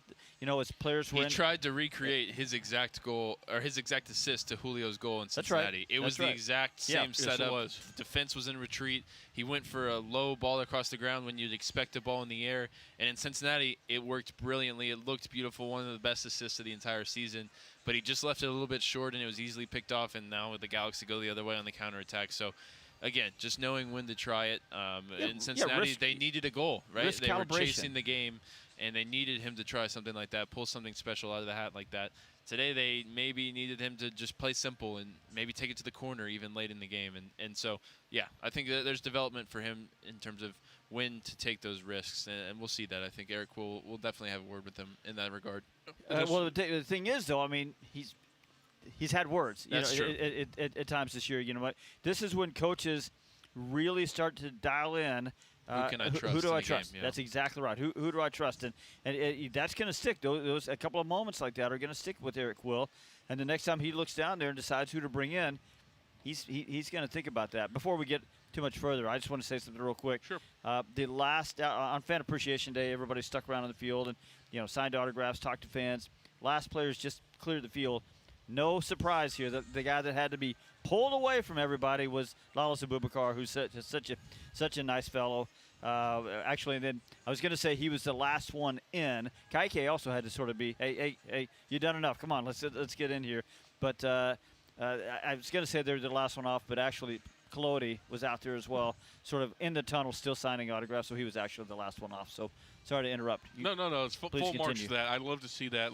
And Lalas has been, he has been everything bit the guy advertised, regardless of his playing, which has also been very good this year, I think, relatively speaking. It is very reassuring to see that the human being that we were promised from Colorado has been there and then some. I wanted to close the Pedrinho loop with a question.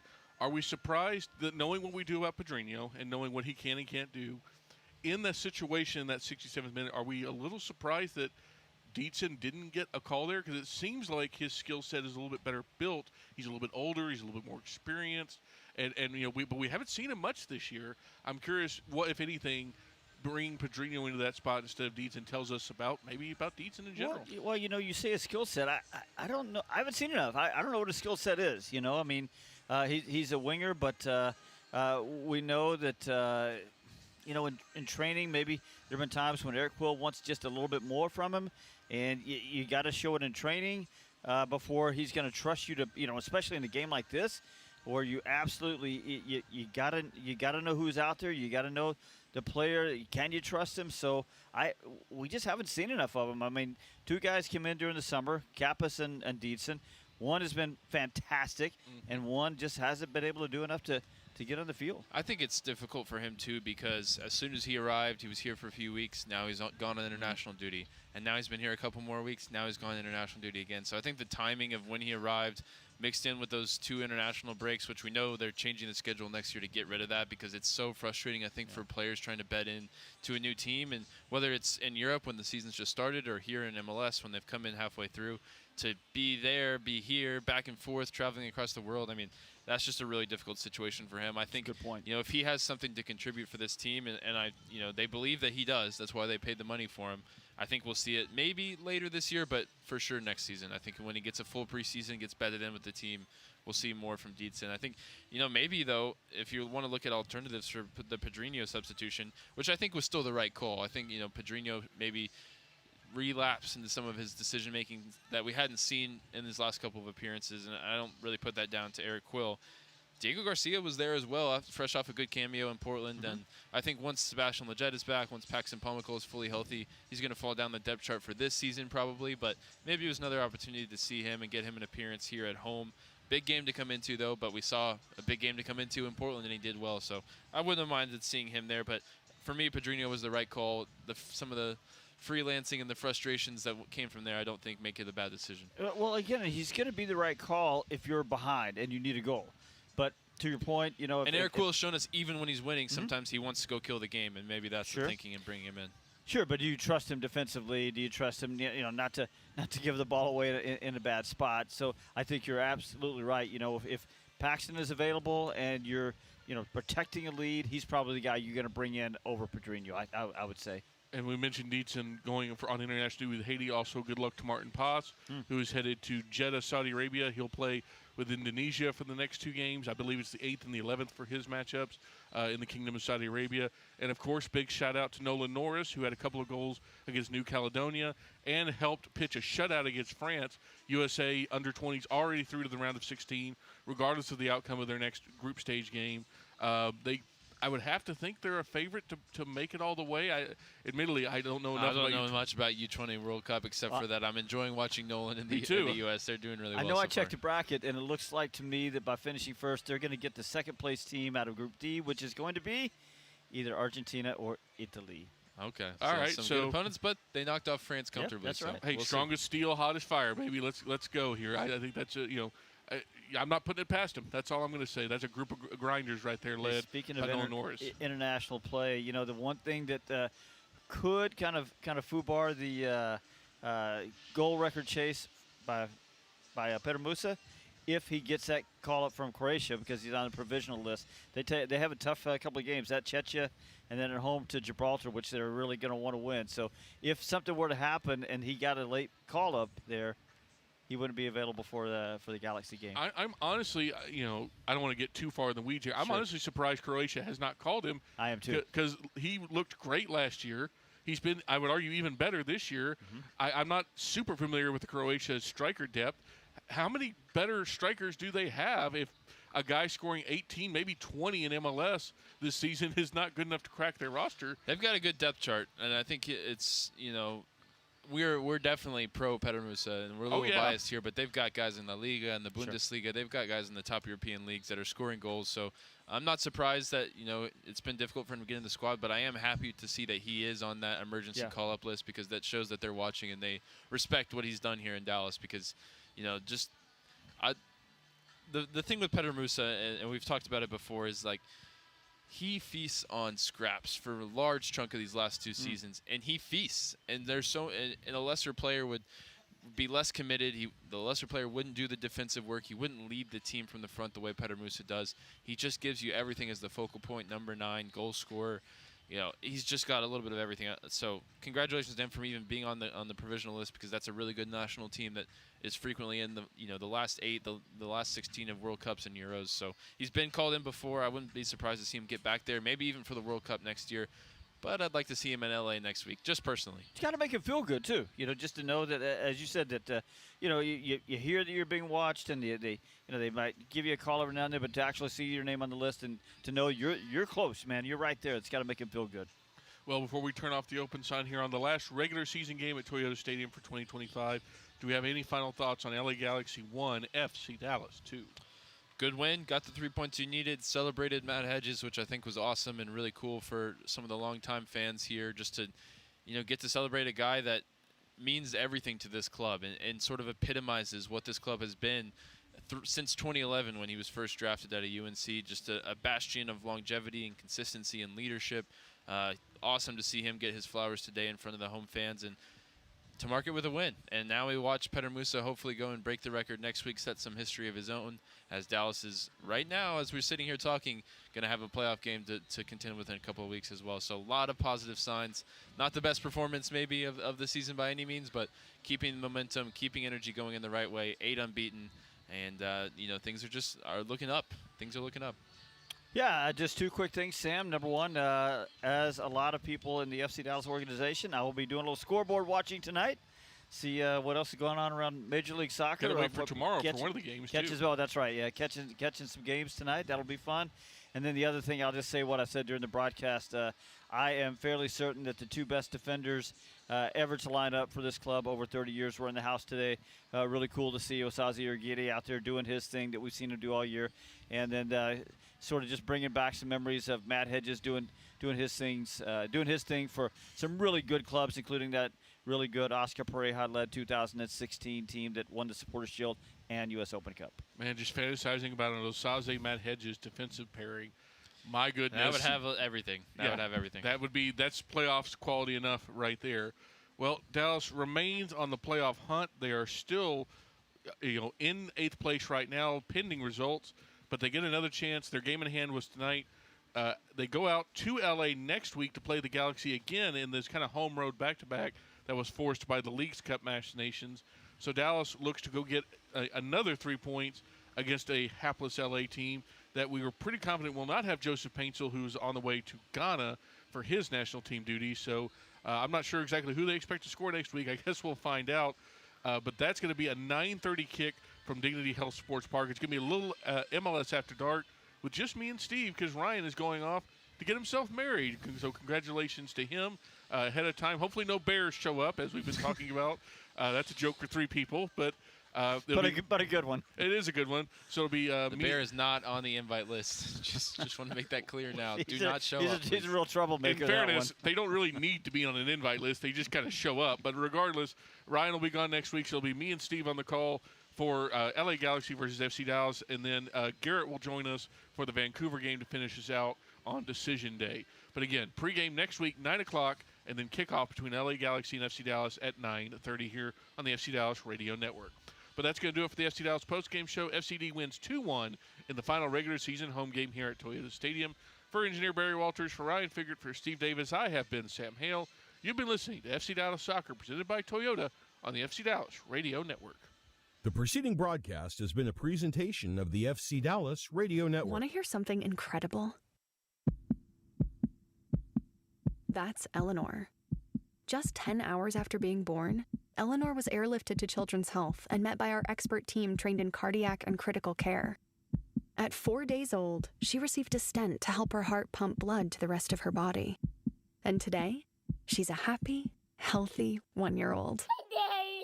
That's incredible. That's Children's Health. Incredible together.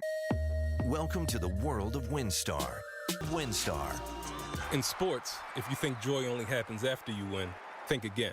Look at the world's most successful athletes like Serena Williams, Brooks Koepka, and Alex Morgan. They don't spend all their days grinding away.